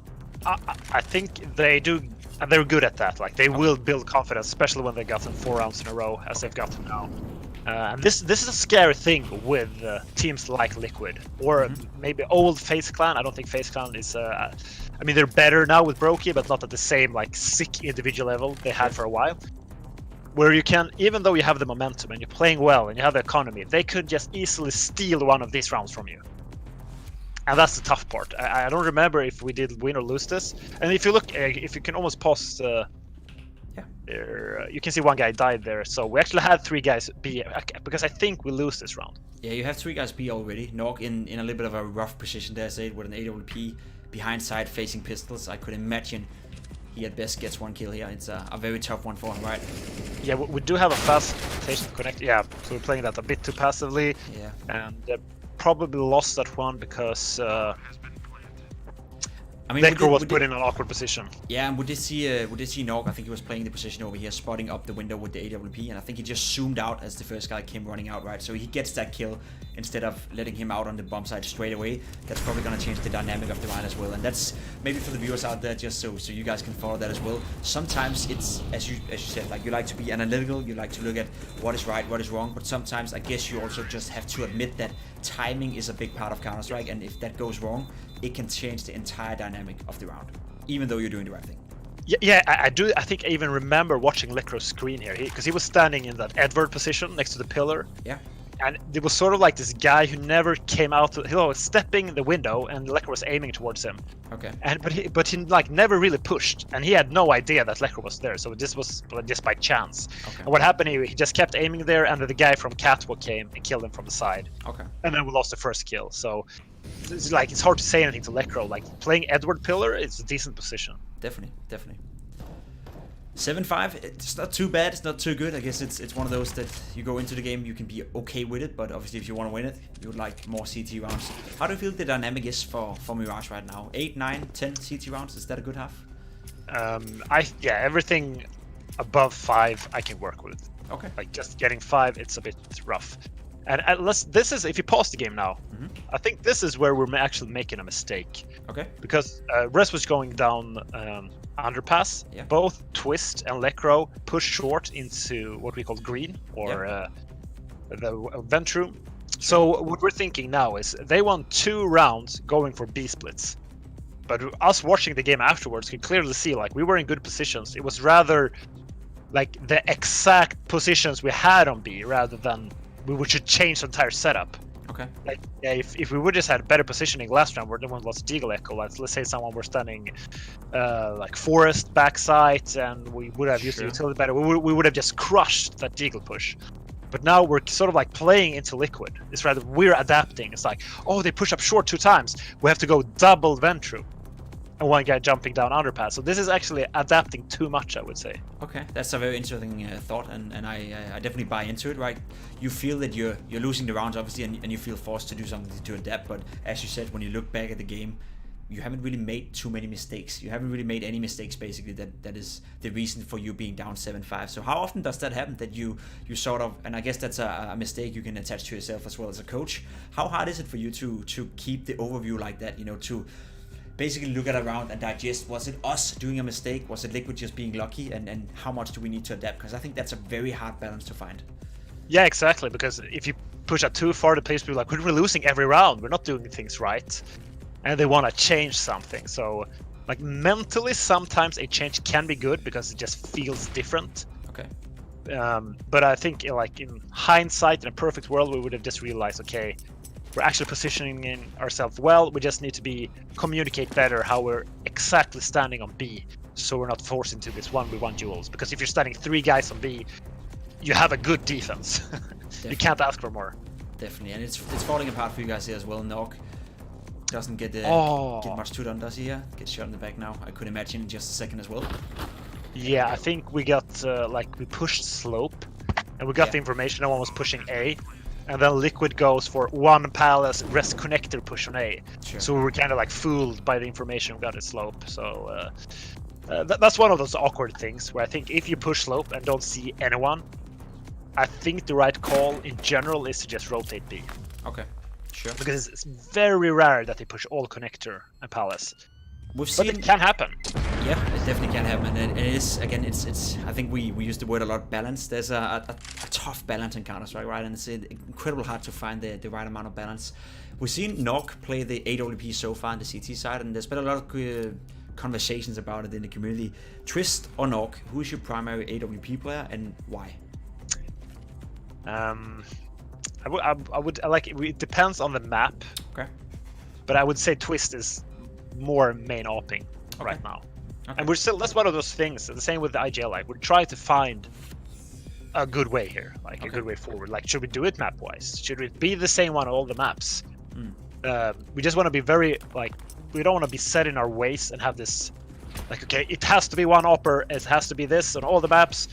We just have to find a way that works for us. And of course, it is kind of awkward having 2 main oppers. But at the same time, it's not the end of the world scenario. Yeah, I mean, we've seen it work before, right? If the players are talented enough to play it, and we know that they don't always have to be the main op, then I guess it could work. So it's just interesting because there's been a lot of rumors. There's been a lot of talks about it in the community. Who is the primary opper and how is it working? But I sense that both of them are playing it well, and I sense that, as I said, Twist has potential to be potentially one of the best players in the world if he can work on his mentality. And Nog, I guess you can put a few words on him as well. He surprised me a lot. I think what we saw in Katowice, we also had a quick conversation in the couch there, that he's playing some super solid Counter-Strike despite being very inexperienced. Yeah, I completely agree. I was actually surprised with when bringing him in at the first time. Like, I knew he was talented and good, but I was more like, oh, he's very, very calm. And like he's actually making good calls, giving feedback mid-game in this like very tense matches. So he's a potential leader in the future, I would say. Yeah, could he be the sort of could he be the sort of franchise player that NiP is looking for? Because I mean, you look back in history, you had Freiberg, you had Get Right, you had Forest. Could Nog be that guy, that is gonna, sort of bring the legacy of NiP moving forward? Yeah, I think so. I mean, Plopsky is obviously more the like star player type of player, but I think the duo of them is just amazing what they can do at this level already. I think in EPL, I think Plopsky was the highest rated player like for a long time there. It's just insane what these two, like especially with the lack of experience they have at this level. This round you tried to push up middle, you tried to deny the map control, and it went wrong. I feel like the last 2 rounds, I believe, the last 2 buy rounds in this game, you have tried to adapt into Liquid instead of just actually playing the game you were playing. As you said already, just to get it confirmed, is that something you look back on now and think that was a mistake? We probably should just have stayed doing the same thing we were doing and then in different positions. Yeah. And that's one of the problems where I feel that we had back then, because, and it's understandable that you maybe like Lecro or Twist make this call on B. Because you die 2 rounds, which puts us in a very awkward position with them coming out of short or a catwalk. Sure. And in their heads, that's the issue, right? Like, that's the issue. The issue is that we're giving them space in middle so they can push out catwalk. We don't have any peaks in middle. That's their perspective. But when you get the bird's eye view, you kind of see, like, but was it really that? Like, we actually had good positions. Sure. And you probably agree with it. Like, we had 2 deep on B and 1 was ready in window or kitchen. That's optimal, right? That's I guess that's the best you can hope for in a position like that. We're looking at a 10-5 here against Team Liquid. You said 5 is not enough to work with. At this point, you know, if you just had to be completely honest with me, at what point do you think, all right, this game is probably not going to be a W for us? I know you have to constantly believe you can win, you can constantly have to turn it around, but at what point do you feel that you've done too little damage in order to make it competitive? Well, I think I have the ability to be completely unreasonable in games. That's so good, yeah, exactly. I will always think that we can still make this. Let's win 1 round, like even if they're up to 15. But like, watching it like now afterwards, I'm more pragmatic. And it's like, we lose a pistol round, it's 30-5. Yeah, it's not looking good. If I have to bet my money on it, I'm not gonna bet on ours. Yeah. A guy that I want to talk a little bit about as we watch this pistol round transpire is Riz, right? Because I thought he was going to be the new star of NiP. I thought he was going to be a superstar, actually. We've seen him win tournaments with NiP. We've even seen him be MVPs of tournament. I remember I believe it was Oakland, where he ended up winning the MVP title. There's no doubt that this guy has a lot of potential. And we've seen that on the very highest scale on the scene. What is it that right now is holding Riz back from being that superstar player? Because I think we both can agree that right now, it's not that he's playing bad, he's just not playing up to the same level we have seen him at before. I think he has slightly the same issues as Twist, where his confidence can be slightly bad sometimes. Okay. And he really wants to be comfortable. Like, he wants to play that position, like, let's play overpass bathrooms. He's really good on that position.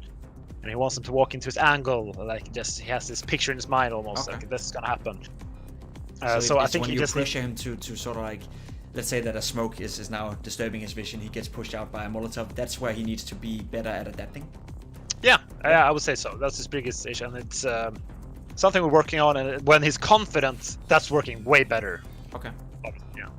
This pistol round, you have Res in AEPs, you have 3 guys out middle coming from underground and top middle. I assume you're gonna split A at this pistol round. You have a flash on Twist. You don't have a smoke. If you had, you already used it. What is the thought process behind this one? Is this I don't know if you remember it specifically, but is this a counter to the way Liquid is playing, or is this one of your go-to pistol rounds? I think we rarely counter pistol rounds because people change the pistol rounds all the time. I actually almost stopped watching them unless they're doing something. Right? Yeah, exactly. It doesn't make any sense to watch them. So I think the way we're thinking here is this is quite an FPLE round where you just want to push connector, force them to take duels on A towards connector, and then wide peek from Palace with a P250 armor and get them from the side. Sure. So basically making a big lovely sandwich here towards A. That's a good flash though. That allows the rest to go out, go for the duel. Bomb goes down quickly. 5 versus 5 retake. We don't see that often in pistol rounds, but again, you know, if you put on your coach perspective here, I could imagine this is a round that is very hard to digest, right? Because pistol round, I guess you can agree with that sentiment as well. They are a little bit random. It's about taking the duels. It's about winning the duels, and if you don't, well, you lost the round. There's not a lot of stuff you can do at this point. You know, go back looking at the demo and say to your players, well, got a 5 versus 5, of course, positioning got to be good, but it is about winning the duels after. Yeah, absolutely. And we've all been in a, like, both are like stutter stepping Glock versus USP, and you're literally just praying to God you're gonna hit the head. It's a terrible gun, isn't it? Yeah, it's terrible. And I think we're positioned decently here. 1 slope, 1 palace, 2 jungle, and 1 connector. And like, if we lose this, it's just it just varies. Okay, Nitro had a flank there, so had a flank. They had a smoke as well to put on the bomb, and again that puts a lot of pressure on you guys. That force you guys to go out, take the duels, and as you said, play the USPs. If they're hitting their shots, then it's tough. Yeah, exactly. It's one of those things on pistols where you can't really think, oh, we planted towards connector, we can just play the after plant, because it's gonna be a smoke diffuse anyway. Sure. So you have to always position, like, this is a key thing for everyone watching. Like pistol rounds, especially at the high level, when you position yourself in an afterplant ST, where should I stand for a smoke defuse? Because it's going to happen, like It's almost every time. Yeah, that's true. You get the bomb plant, and I guess you're down 11-5, and I could imagine, without putting the words in your mouth, that the thought process here is that you're too far behind to play it too conservative, right? You have to force up, you have to get the SG, you can even afford one on Res, one on Lekko, so I guess there's no really doubt about this. You want to buy that SG. Yeah, I mean, we can buy 2 SGs, armor, full utility, and 1 Galil armor. Like, Valve, come on, what is this? Like, if you look at the buy, like, we're literally almost favored to win this round. This is crazy, right? Because you're playing against a Scout, you're playing against a FAMAS and 2 MP9s. I would say that right now you have the better buy. Yeah. Yeah, and this is. I mean, I usually don't want to be like the hater when it comes to patches. I'm very open to new maps. Go ahead. Yeah, but this is horrible. Okay. Like, fix this. This is worse than the Kriegs in the game. Okay. Crazy. I don't disagree with you at all. It's just fun to hear Coach say it. And okay, sure. Like, if you get exactly. If you get a scout. That's how you counter it. You get scout headshots. Good luck. It's not easy to get scout headshots. That's true. That's true. A little bit of a shame, right? Because as you said, the buy is good. But it's an interesting conversation, I guess, that not only is the Krieg overpowered, but the fact that also the economy, the way it works in Counter-Strike right now, you can actually lose the pistol round, getting the bomb plant, and have a potentially stronger buy than the guys you're going up against. I would definitely agree with you. That's something that Valve and the game developer at some point would have to look at and potentially fix or tweak a little bit so it's not that strong. Of course, it is a big risk for you guys to buy here. It's not that it's, you know, without a consequence. If you're losing this round, your money's not going to be good, but it's a risk worth taking considering you're down 11-5. Yes, absolutely. And that's the boring thing. Like, even if we lost this round, I would call a buy on this round 100 over 100 times. Yeah, that's the boring part. There's no discussion in this. It's not like you pause the game. It's like, should we take the risk? Like, the rewards are so high. It's like, we get double Kriegs, guys. This is just it's like wrong not to do it. It is kind of crazy when you say it like that. I like it. 12-5 here to Liquid. Again, it feels like the scoreboard is lying a little bit. It's not that you guys have been playing bad, it's just you didn't close out enough rounds on the CT side. So I guess there's still some sort of belief that you can make the comeback at this certain point. You're having an NT EQ now, you're most likely gonna go down 13-5 here. You don't invest anything into it besides a few P250s. 13-5 against a team like Liquid is a tough task. It's definitely a tough task. What do you as a coach, you know, do you have any buttons you can push on? Do you have anything you can change in the way that you want to approach this T side in order to facilitate a comeback? Or is it more about trusting the game plan you had going into the game still? I think you kind of need to change it a little bit. Like, let's say we're up 13-5, we can take a lot more risks. Okay. Yeah, then we want to be the high variance team. Sure. Where we just take risk all the time, because then we're gonna win eventually. It's the same time when you're CT, as Team Liquid are now, they probably should stack almost every round. Yeah. Just like as soon as they lost the hallucination, just stack aside, because if you guess it right once, you're up to 40. So what we're saying here is probably just default style, go for the Krieg duels in mid, and I think now is where it's like things start to get a bit more interesting. Sure, because actually you have dare I say, the strongest buy Counter-Strike I've ever seen. 5 Kriegs on a map like Mirage. It's it looks dangerous. Yeah, and if I remember correctly, it would go for a quick default here with the deeper smokes.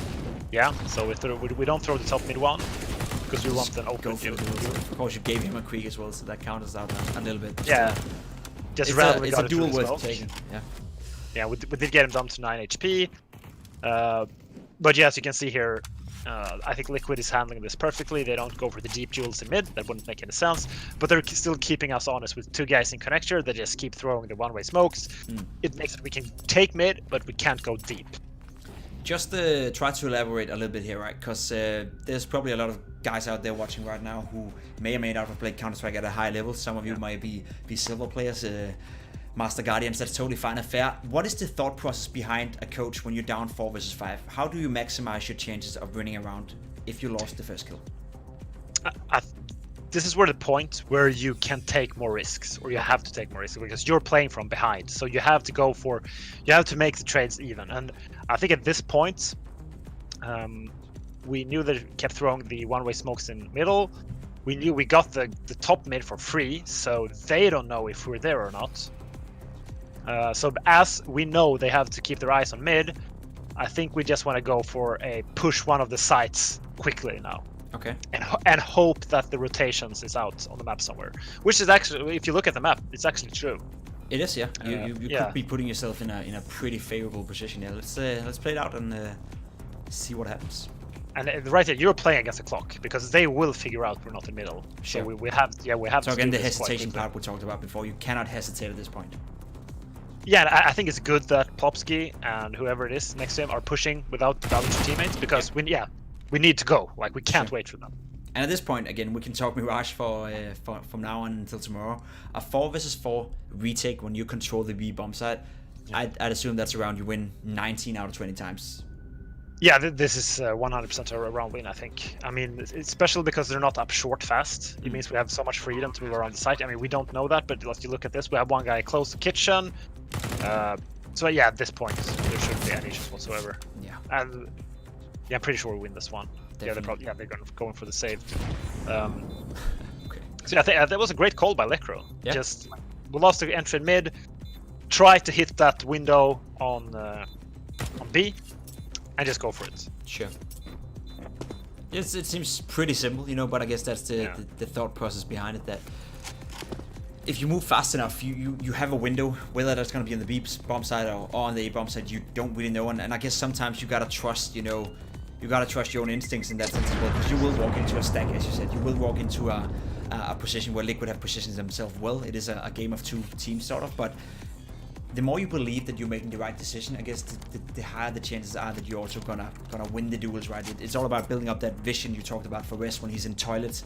If he believes that he's going out there and he's getting the first kill, the chance of him getting that first kill is much higher if he doesn't believe it, right? Yeah, definitely. Like you.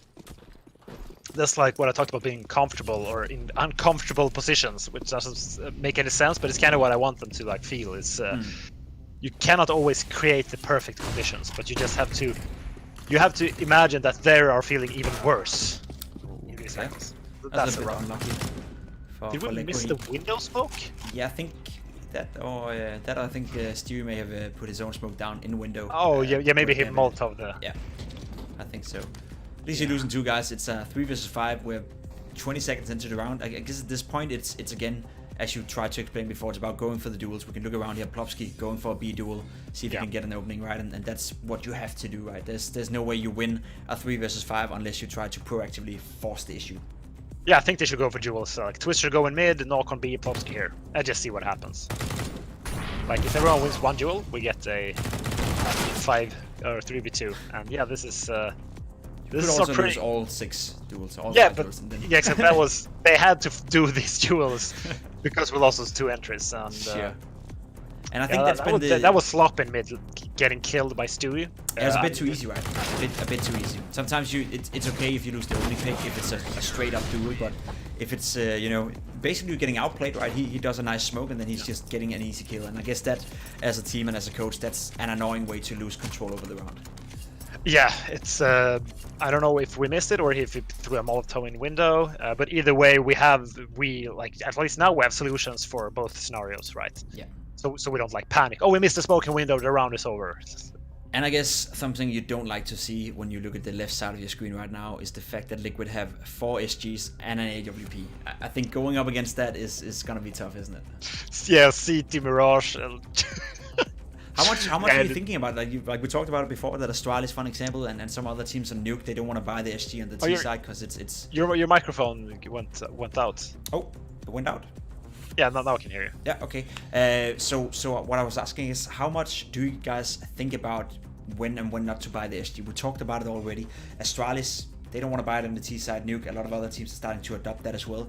On a map like Mirage and in general, do you put in, you know, thoughts to when you buy the SG and when not to, or is it more like we want to stay as strong as we can on our side and then hopefully not lose them? Yeah, that's what we do. I mean, we do the same on Nuke. You still buy the SG on the T side? No, we don't. Okay. So we're like most other teams on Nuke right now. So we just go for the AKs. The rest of the map, we're currently just going for the Krieg as even though you give it to the CTs, you will have more of them, usually. That's a good point. Well, but now as an example where we actually don't, they have 4. Yeah. And I guess it's tough to play. When you're going for an A execute, I think we've seen that plenty of times transpire. Yeah, we do the Virtus Pro one, where you throw a Molotov behind fireboxes. Yeah, explain that. So Virtus Pro one, you have, I guess all teams have different A executes. We used to have one that is called Hellraisers, where you throw the smokes and then run up straight away, before they even blooms. I could imagine you have one of those as well. Yeah, well, it's called Hellraisers. It's called Hellraisers. There you go. Yeah, perfectly. Yeah, I guess that's just an international term for being, straight up YOLO. You have this Virtus Pro one. You Molotov sandwich, you Molotov fire. Is there anything else you do specifically in this one in order to make it work, or is it just an A execute with Molotovs basically? Yeah, it's just like punishing a defensive A play with the op, because what they usually do is they play fireboxes because they get smoked on tickets, so you Molotov fireboxes. So, and the rest are just default 8-8s. Okay. So it's nothing like, it's always high risk to go for these plays. Sure. But yeah, look at our situation. It's a decent play, I think. And I guess it's one of the ways that you can also potentially punish the way they have 4 SGs, right? When they have SGs, they're also more likely to take backwards positions. So an SG close up, I think an AK against an SG, when you have like a meter or 2 between you, that's a 50-50 duel, but SG and distance is obviously better. Yeah, absolutely. And the funny thing is, though, with A Mirages, if Liquid would have played this even more passively, like not giving away that first entry kill, and just saved like most of their utility, especially if Molotovs, and they probably would have won the round, like, because we had a Tech 9 and they should have realized we were so low on money. So it's like very key thing, because it almost feels stupid when you're playing that passively and see to spawn. But if you can just play 2 guys ticket and just keep that ground, not give them the space on A, just wait for the smokes to dissipate, and you have the Molotovs, it's almost impossible for us there to do anything. I think that's a damn fine point, right? Because you're talking about the dynamics between, you're playing passive, but either you gotta do it 100%, you gotta play 100% passive, make sure you don't give away any kills, you save your Molotovs, as you said, and then a retake is definitely possible on the A side. But if you do somewhere in between, it often doesn't end well, right? I think that's some advice that a lot of the guys out there watching right now could take into consideration as well. I think Counter-Strike, and I think you can potentially agree or disagree for that matter, that you gotta do it one way or another, right? You gotta do it 100% this way or 100% this way. If you somehow get caught in the middle, it often doesn't end well. No, exactly. Like, one guy going for the battle, so we're 5v4, makes things so much more awkward for them. But you can clearly tell that the rest of them were thinking, okay, we're just not gonna give them anything. We're just gonna stay back. Looks like you guys want to do another A execute here. You send a guy out middle, and what is the thought process here? You send 3 guys towards A apps. Is that a strat you guys have as well? Yes, this is just it's just a fast palace push trying to catch him off guard. And I actually think this play is better to punish defensive play, because what happens now if we get out here? Okay, now we got 2 entry kills, so obviously that's why we won. Sure. But we have a lot of utility left. Sure. So if you notice that the CTs are playing, they're saying, okay, we're just gonna give you A, we're gonna play the retake, we're gonna just stand 2 guys behind ticket and wait for your smokes to dissipate. Because they know you threw all your utility when you took the site, so you don't have anything. Sure. But what happens if? Oh yeah. Sorry, I can go ahead. What happens if you just go for the more, I would like to call it face style of taking A, where you just have one guy faking default in mid, and you just push 3 palaces and 3 slow.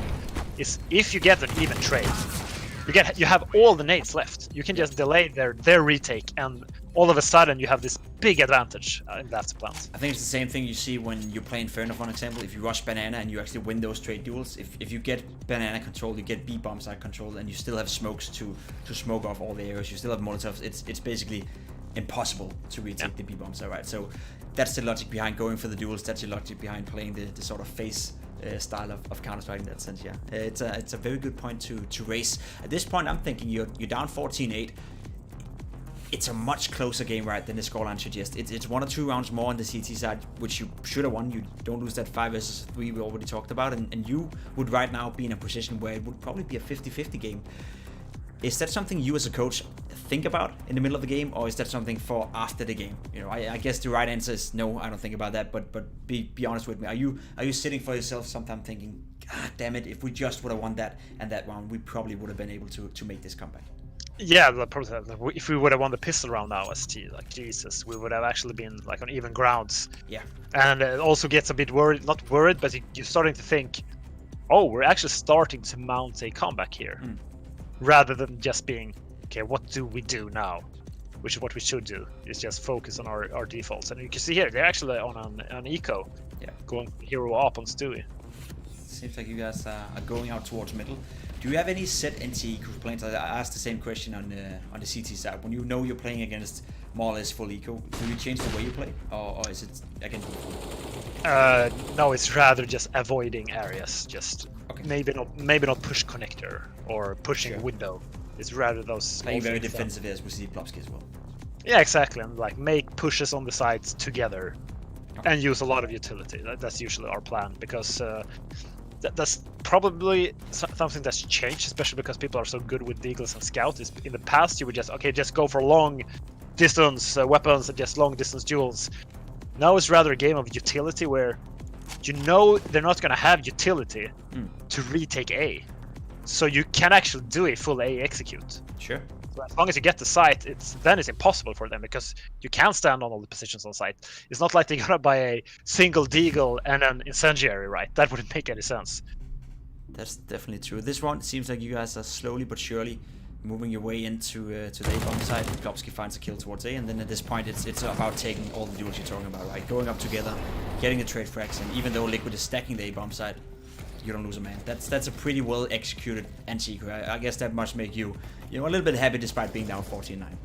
Yeah, that's just something like I felt very happy with. They understand that this round they can stay at Tetris, because the risk of getting pop flash or anything is so much lower than in a weapon round. Yeah. Like in all other rounds, it's terrible to stand there because you're gonna get flashed, you're gonna get naded. But they're on a force buy. This changes everything, like how you should approach the round. At this point, you see Plopsky go down. It's 14-8. You know Stewie 2K has an AWP. You can see your money are not good right now. Is this one of those situations we talked about where you don't want to hunt down that AWP? Or you know they're going to buy up next round anyway. You know your economy is not good. Would you say it's worth to hunt the AWP now? Or should you just leave it alone? It's something where I think we should feel him out almost. Okay. There's different types of hunting. There's if we know he's here, we should hunt him. And you do. Yeah, this is because exactly. We flashed. Yeah, this is. Now I'm proud. This is how he's supposed to do it. Yeah. Because it's a completely different thing. Yeah, if he was in B kitchen or it is falling back there, and he's like in B apps, we don't know where he is. Then we have to spread out, so our attack is so thin, and it's very improbable that we're gonna get the kill because he's gonna hear us coming. Sure. And he hits one shot and he runs away and he saves up. Yeah. Okay. So that made you proud. So still some positive things to take away from this game, regardless. How much do you, now that we've been looking at this demo, I don't know if you've done that before, but how much do you use demo review as part of your practice? Like, let's say you get home from Blast Pro series, or Blast Spring series, and you've lost a few games. How many times do you go over a demo? Let's say a week. Is that once a week, twice a week, or is it every day? How much do you use this tool?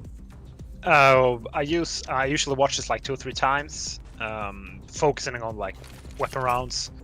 And then usually I go through, I tell them to watch the demo themselves. Usually when they watch them themselves, I want them to be more focused on their individual part of it. Okay. So like look at their own mistakes and try to think, what could I have done better in this situation? Yeah, exactly, because they will still see the general picture, and then I will like go through, okay, as this match, okay, we should have better positions defensive on B. Maybe we should actually have set positions. Okay. That would be my critique. Like, okay, when we're playing CT Mirage, because I think it's fine to play defensive on B as long as you have a proper setup. I agree with you. We just saw this round transpire, and we just agreed that the AGOs you have been doing so far have been working perfectly fine. This time around, you decided to do a default in this buy round. Is that out of the thought process that we've now done it twice on A? We gotta change. We gotta be able to win rounds not just by going A and doing the same thing over and over again. We gotta change it up. How hard is it to make that call? Because I agree with it. It's probably a good idea that you don't keep doing the same thing over and over again, because at some point Liquid will stop you and you can't really afford that. How hard is it to make that call? You're going away from a strat that has worked twice in a row now to then do something that hasn't worked. How hard is it to make the players believe that now all of a sudden that's gonna work? Yeah, this is also once again credit to Lecro, because he's obviously the IHL here. I think it's the right call. I think it yeah, just yeah, doesn't yeah. work It's, out right. yeah, exactly. It's all momentum. So if you have momentum, it's way easier to play defaults in mid on Mirage because then you can just be a bit more aggressive towards connector and catwalk and go for those Creed duels. I mean, we're still in a 2v3. The bomb is on connector, so it's a bit awkward. I still think we win this round. Pretty sure. There you go. That's a key kill from Lekro. Yeah, good awareness. Yeah, that's something that we rarely see, that just people just walk out there. It's 1v1. 1 versus 2, yeah. I think this is, point out, this is his first major tournament. I was just about to say he's a good player, right? He's a very solid player considering the inexperience. I think he played well at this tournament, but in Katowice, we also briefly talked about it. He was playing some super solid Counter-Strike. Not the way that he was only getting fragged, he had a high rating, but when you look at him, he's not a player that makes a lot of mistakes, and that's that's uncommon when you look at his experience. Yeah, he's very calm and he makes good decisions. And he just go for the, like, the super safe play. It's like, I'm just gonna play slow. You can know I'm here. I have an op. This is, and he looks like it's Nitro. Like, there's no way. I will have an advantage no matter what he does. Yeah, and see, Nitro like looks for him. He has no idea slope and just falls back. So great play there from Knock. Now it's 14-10. I think now is the time where Liquid is getting a bit sweaty. Yeah, and I would say so. And again, you look back at the game and you think to yourself, a pistol round to begin with on the T side. You won that 5 versus 3 in the first half, then you would have been in a position right now where I would even say it's a 50-50 game. Yeah, and this is their first timeout. That's quite a contrast, right? Because you took what, 3 timeouts within the first 8 or 9 rounds, and they're using their first timeout after 24 rounds. When you look at some of your colleagues, coach colleagues, and of course you don't have to sit there and say I'm better than them, but do you agree with the sentiment that sometimes you look at some of the other teams and maybe they're still not good enough at using the timeouts properly? Yeah, I do think so, especially when you're down a lot. I see a lot of teams that are down, like opponents have 15, they're not using the timeouts. It almost feels like they're already given up. Yeah. Yeah, like you literally have, like, seriously, like, oh, you're down 15-0, like, it doesn't matter, like, are you trying to win? Like, you have to give everything. Otherwise, it's just like, as it can be for us sometimes now, it just fall flat. And that's like a bad loss. I can take losses where it feels like we've done everything. Okay. I can buy into that, and I definitely agree with that. It does sometimes feel like teams who are just avoiding to take the timeouts for whatever reason. It feels like they're not trying, hard enough. It may be that they're trying 98%, but if you feel they're trying 100%, it's also easier to get back, both as a fan, but also as an analyst or colleague to those guys, of course. It makes sense. 14-10, as you said, it's still a relatively close game. You're doing another default here. It technically, and that's, it goes both ways. We've been talking about you guys have been doing the right thing, and you've lost. You guys have been doing maybe a not optimal call, and you've won. The round before, you're 3 versus 2. You shouldn't necessarily win that. It was 2 versus 1 as well from Nork. Highly likelihood of you guys not winning that round, but if it works, it works. So it goes both ways in that sense, right? Yeah. It's a scrappy match. It is. It's not a beautiful match. That's why I picked this one, because I think it's interesting for a lot of different reasons. That, as we saw, it's not like you guys are making a lot of mistakes. It's more like it's just those small parts missing. That small hesitation, that small duel that you're not winning. It's and I think it fits the storyline we're trying to build up here. That NiP right now is trending upwards, but still you lack some coolness. You never got a Harvey Specter on your lineup who's just gonna close it out when needed to be, right? Yeah, exactly. And it's those tiny things in the beginning of the match, like twists 1v2 that happen really fast. It's affecting the game so much. Like, it's actually hard for people at home to understand how much that exact round matters for this entire game, because they get up to that 5-0 lead as T, rather than us getting back into 3-1 and building economy immediately. It's just such a big difference. Look here, they're playing now. Liquid are playing super passive. Yeah, would you say that they probably wouldn't necessarily say scared of you guys, but you guys have gained their respect sort of by playing well? Yeah, I think so. I think we may have took a bit too long here because we didn't have anyone covering A. So now they have a 3-man stack. However, I think if we do this properly, we're gonna, we should trade this. Ooh, okay. Ooh, Lekro. Yeah. That must be nice. not scrap at all. We got it under control. I totally wasn't stressed standing behind him there. Still open round 2 here. Lekro, that's another nice kill from this guy, right? He seems to me to be a player that I mean, I'd say 8 out of 10 players would probably not check that corner, you know. He seems to be a player that is aware. He seems to be a smart player. Would you agree with that? Yeah, I completely agree. I mean, as I said, with all the players, there are flaws, but he's very skilled at Counter-Strike. And it might sound very basic, Yeah. but he is incredibly skilled. It's like it all is very well-rounded player. Sure. 14-11 now. It's building up to be one of those games where it could be close, right? Just to look at the scoreboard quickly, it's not to be that guy, but Twist and Lekro, we talked about it already. Twist sitting at 9 kills. Yeah. I think you'd agree with me that he's set up in a position within your team that he's supposed to deliver more. You as a coach, do you ever take a timeout to focus on one player? Like, do you ever go over to just one player and clap him on the shoulder and say, dude, it's all right, you know, just got to get back into it. We need these last 5 rounds, 6 rounds. You may have had a bad game, yada, yada, yada, but come back. Or is it still more about the entire team as a whole?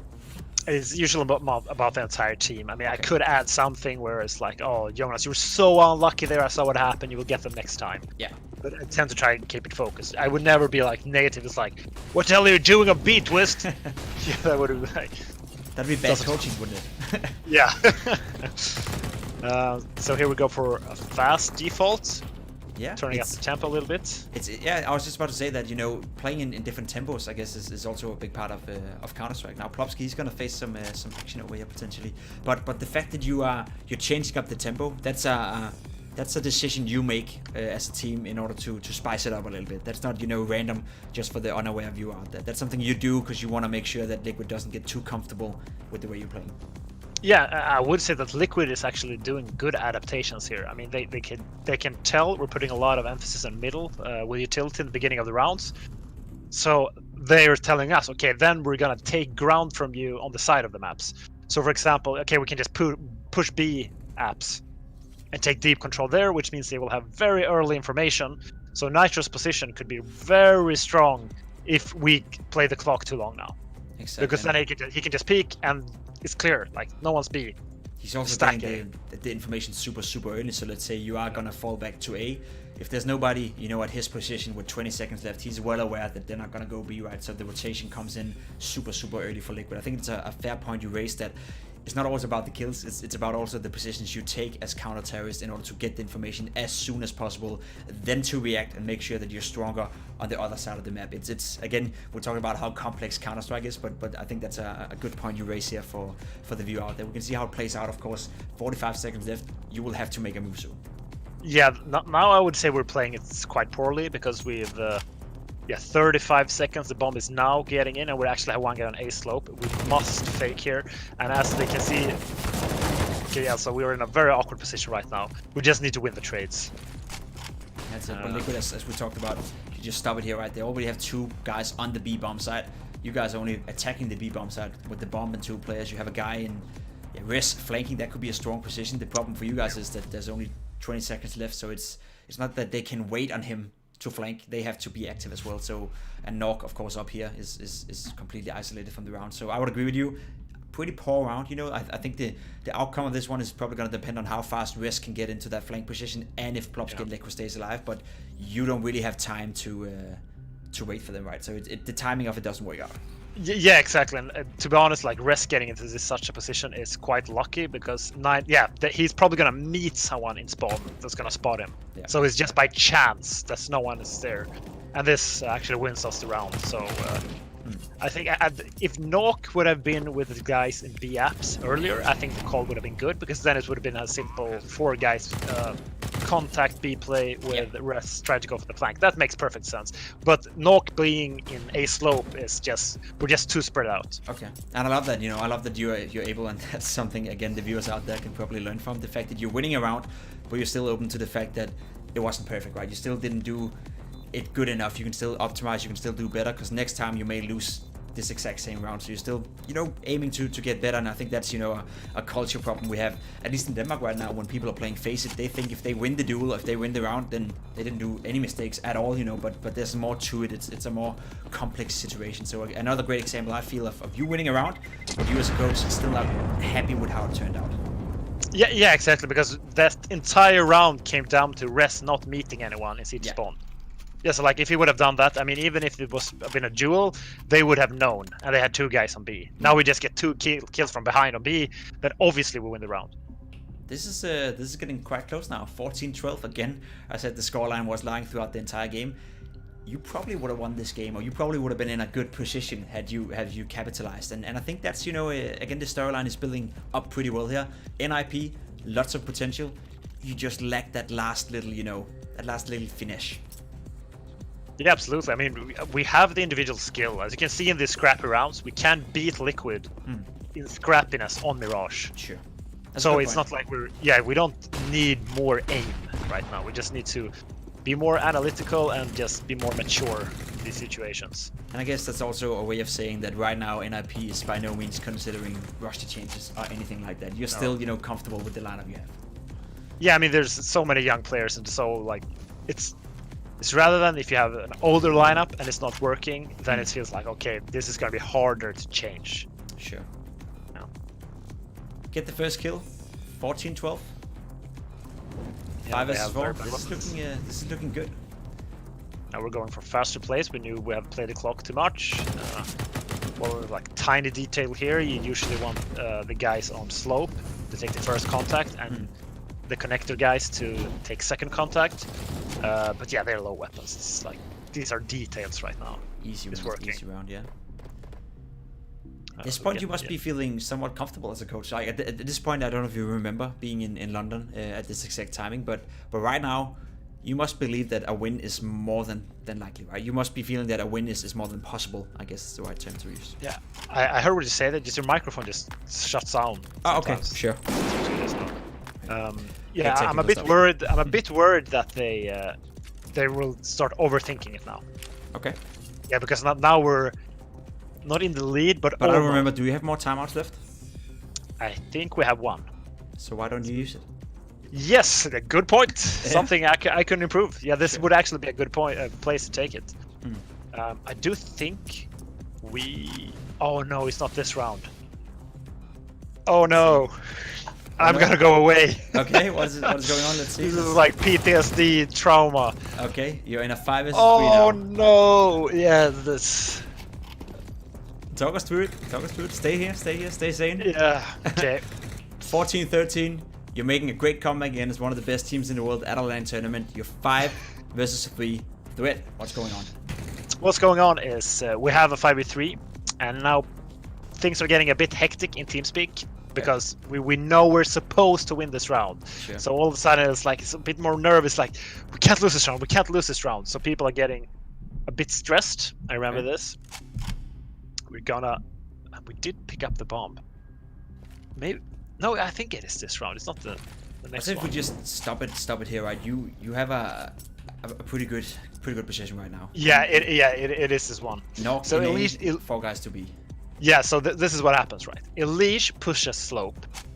Nok is looking for the information play. So we're going 4 guys B, and Nok is going for the information play to see if they were walking into a stack. Okay. So we know now we're thinking it's a B stack, so we're walking back. But Elish has pushed slope, and he gets the bomb. Here, he goes for the second kill, and he gets that one. He gets the bomb. So it's just hard for you. Yeah, it's just so horrible. Like I don't think we should have played it much more differently, to be honest. I mean, there was a chance for Lekro maybe not to take that duel against Elish, but I guess, you know, he wins that duel. You wouldn't raise an eyebrow. You'd win the round. You'd be happy. But as soon as he goes down with the bomb, that's when it turns around. You know, that's when the dynamic of the round goes in the favor of Liquid. You're watching this right now, and you said it just, and you alert to it. You don't necessarily think you're making a mistake. Is that just, you know, Counter-Strike for you right here? That even though you're making the right plays, even though you're in a good position, sometimes the opponents are just doing something that not necessarily outsmarts you, but it's a smart play that works out super, super well. Yeah, because if you look at it from our perspective, we have a 5v3. We have hold middle. No one is pushing. We hold the palace. No one is pushing. We're holding B-apps. No one is pushing. It's completely quiet. Everyone is gonna think it's a stack. Yeah, it's going to be a stack somewhere. So we say, okay, Tim, just to be safe, go out A and clear. So he clears everything, and it's like A is clear. It's super clear, and we're standing B kitchen. So it's like, okay, now we fall back, and we're thinking like, perfect. It's just gonna secure the site. And I remember he even said, "Oh, he could have pushed slope, I guess." But we were like, no, this is so unlikely. I think if he did that, then Nog did his job to 100% completion, right? That's a good information to give your teammates, but maybe not so good if your teammates are not listening into it. I will go as far as say I think you must have used your 4th timeout, because if you didn't take it right here, then I gotta be harsh on you. That's not good enough. That's not good enough. So let's just assume you have taken your 4th timeout, so we keep the good vibes in here. Yeah, exactly. I'm a god, never make mistakes. Exactly. You don't make mistakes at all. We don't want to give the people that sentiment. 15-13 here, it's still a close game. I assume, you know, around like the one you just lost right here against a team like Liquid, you are well aware you cannot afford that. That's something that mentally is gonna haunt the players. Yeah, that round would have, I think, won us the game, because they would have had like a semi-bye. We would have been 15-14. And this, it's completely changed everything. And I mean, some things were sloppy. We could have like walked closer together when going towards slope, but now we're getting into like this like super nitty-gritty stuff. Yeah. Which actually cost us that round, funnily enough. But in general, I think the general idea we did in that round was good. The theory behind it. I agree, and I think that's been the storyline so far of this game, that you've actually played a pretty decent Mirage against one of the best teams in the world on Mirage. There's just these finer details, these finer clutch situations that hasn't been going your way. Now, last round here, if I'm not mistaken, sorry for the spoiler, but you are going to lose this one. Still, you start to play a little bit slow. Is this a result of the fact that you are now, you know, afraid of winning? We often talk about when you're getting close to your goal, right? Instead of playing with confidence, some teams play not to lose instead of playing to win. Is that the same with you guys, or is it reading too much into it? Yeah, there's definitely something true about that. Now we're feeling a lot more pressure.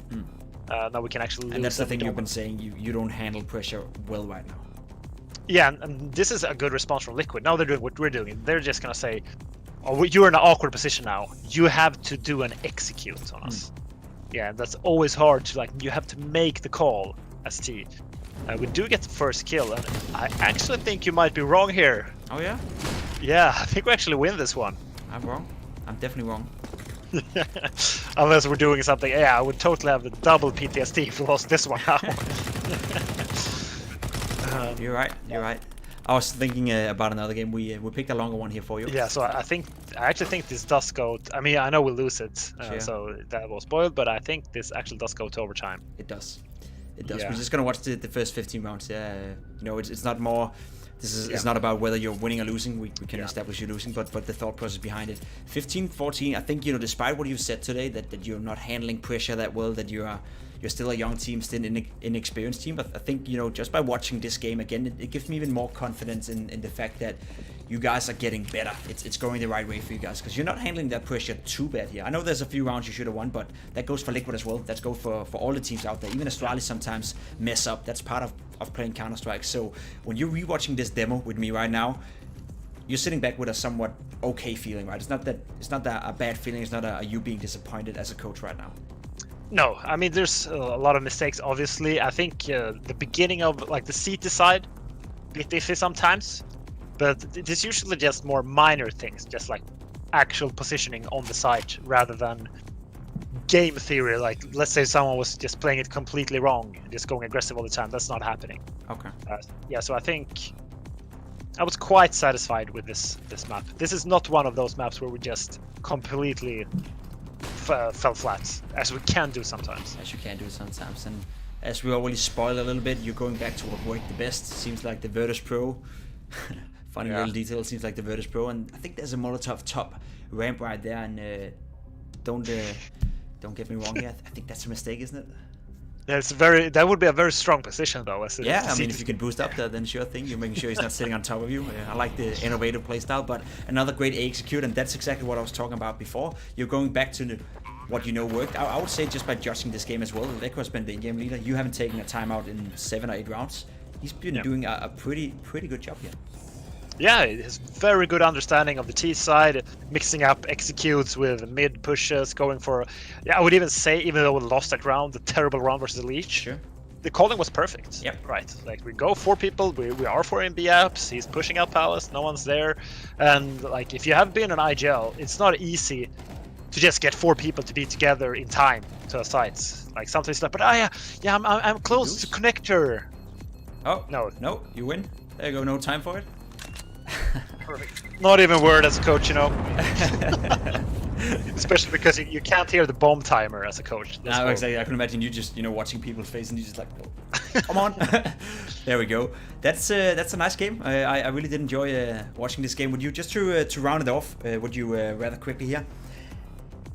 We already established you're pretty happy with what was going on in this game. Let's touch upon Lekro, a great caller in this game. Mirage, is that one of his strongest maps he's calling at? And if so, which would you say is the map right now he needs to get better at calling? I think he is better at those more open default maps where you can improvise more. Mirage, yeah. Yeah, and he has like our Vertigo as well. It's a very default heavy map. He struggles a bit more with the more execute map control heavy maps like Train. Okay. Because Train is just, and that's what I like about CS. Like it's a completely different game on Train. You have to change your mindset completely. You cannot go for this defaults where you go for picks. It's like I kind of can do that in team main-ish, but it's not really the same thing. Okay. We're gonna take a few questions from the chat, and then I think we'll round it off. I won't take more of your lovely Friday off you. Your microphone disappeared. Disappeared? Yeah, I'll try to make sure it doesn't disappear anymore. You still hear me now? Yes, I hear you. Fire2k in the chat is asking, is it still possible to find some new executes in CSGO even after all those years? And I think that's a great question to ask you, because you are the tactical mastermind, I guess, behind NiP. I would say yes on some maps. Like Mirage, it's you can do it in different like styles. Let's say the Virtus Pro we did, you have to do a boost to turn them also behind firebox. It's those tiny things. But yeah, I do think so. Like one of the major differences on Overpass from when I were back in 2016, 2017 was the entire meta game on how you Molotov a ramp as when terrorists push up towards playground. That didn't exist back then. Now the entire meta game on Overpass is around that Molotov. Sure. Yeah, so like it's now they're gonna throw it, or they're gonna do double. Should you put it out? Should you throw the smoke from T-spawn to put it out? There's like a lot of things going on there, and that's completely changed. So there might be small things that can change. However, it's unlikely that they're gonna find out something like completely game-changing execute, like the B execute on Cobblestone. Sure, all the Hellraisers on Mirage. Yeah, we all know that one. Yeah, exactly. That's a good one. You still use that? That's cool. I think we use that. It is a good one. It is a good one. Another question here. Bernie CS is asking, I'd like to know if the current situation without LAN tournaments help coaches / teams to prepare better. Like, do you have more time now at home in order to do the practice you guys always wanted to? Because it's not a lie that a lot of you coaches and a lot of teams constantly, I wouldn't necessarily say complain, but you constantly tell us that you don't have time to practice as much as you want to. Now is the time, I guess. You have so much time at home? Yeah, we do practice a lot now. Okay. So I think that the level of CS has increased. I do think so. It's some things are a bit more awkward. Like when you're at a boot camp, I can see everyone. It's more easy. Sure. I don't want to use like authority, but it's like you can tell them, you can see in their eyes. You can hit them if you want to, yeah. Yeah, exactly. I can punch them in the face. No, but it's like small things. Like, do I know if they're not sitting with their cell phone? Like tiny things. Yeah, and like I can do these things myself. But when you're in the room together, it's better focus. That makes sense. It makes sense, and I can definitely relate to that as a player. When you're at a boot camp, you're at the boot camp, right? You're not looking at your phone in the middle of a round. You're basically practicing, or at least some players, I guess, are looking at the phones, but that's when you get to punch them in the face. And exactly. That feels good. One last question here. We get another one from Fire2k. I see a lot of people saying that the Get a Little FAMAS are basically useless. Are they really that bad? I would say no. I think players are just not good enough at using them. Yeah. Yeah, and are people saying that? Yeah, I mean, I would agree with Fire here. There's a lot of people, especially I guess maybe not the competitive environment we're from, but a lot of the face-it players, a lot of the matchmaking players, a lot of the players, who are trying to get good at the game. It seems like the culture right now is that having a Galil, having a FAMAS is just the worst you can basically have. But I think you see Nico, I think you see, good players playing the FAMAS a lot, and even the Galil for that matter as well. It's not as bad as it looks, is it? No, there's like a lot of duels where you get one and die, you get traded, where it doesn't really matter if you have a FAMAS or M4. Yeah, so it's I like you just completely don't understand that sentiment, you know. So I guess yeah, that's exactly. Like responsible. obviously they're worse, and they're supposed to be worse because they're cheaper. Like So that's it makes sense. yeah, exactly. I think they're one of the like they're in a perfect place right now. Okay, I think to round this off with, I just want you, I just want to poke you one more time. I'm just gonna say one word, and I just want your facial Oh, your microphone reaction. disappeared again. Microphone disappeared again. I don't know what's wrong with it, but let's try one more time. To round this one off, I'm just gonna say one word, and I want your facial expression or your facial reaction to it. The SG. There we go. You want to choke on it. When is the next time we can see NiP play some Counter-Strike for that? Facial expression, or sorry, did you? Oh, that was not a facial expression. I mean, it's gonna be face it major. Totally forget about what I did there. Face it major. Face it major. Yeah. Don't know what I'm talking about. It's the major qualifier. Yes, exactly. I like your facial expression. Don't get me wrong here, but yeah, exactly. But I'm good at those. I think it's 22nd of or it's late April. Okay. So you guys are doing everything you can right now to practice and prepare for these online games. Yeah, exactly. We're doing a lot of practice. As you said, we can practice even more now. But if there's something positive with these global pandemic times, as we can play more CS. That's great. Well, you know what, Threat? It was fantastic to have you inside this little blast of greats. It's always great to poke your mind. You seem to me, at least, like you're honest. You know, you're not afraid of taking critique on yourself. You're not afraid of telling your players, even publicly, that there's some stuff they need to do better. It's always nice to have a bit of honesty in our world. I want to thank you so much for being part of this show today, and I want to wish you guys in NiP the best of luck with your future qualifier for the majors and whatever else is coming up. It was a pleasure having you today, sir. For the rest of you guys out there, we're done for the day. I will be back next Friday. I think Londres will be back tonight as well. So we're gonna close down the stream, and I wish you guys the best of a Friday that you can have. Bye bye. Bye bye.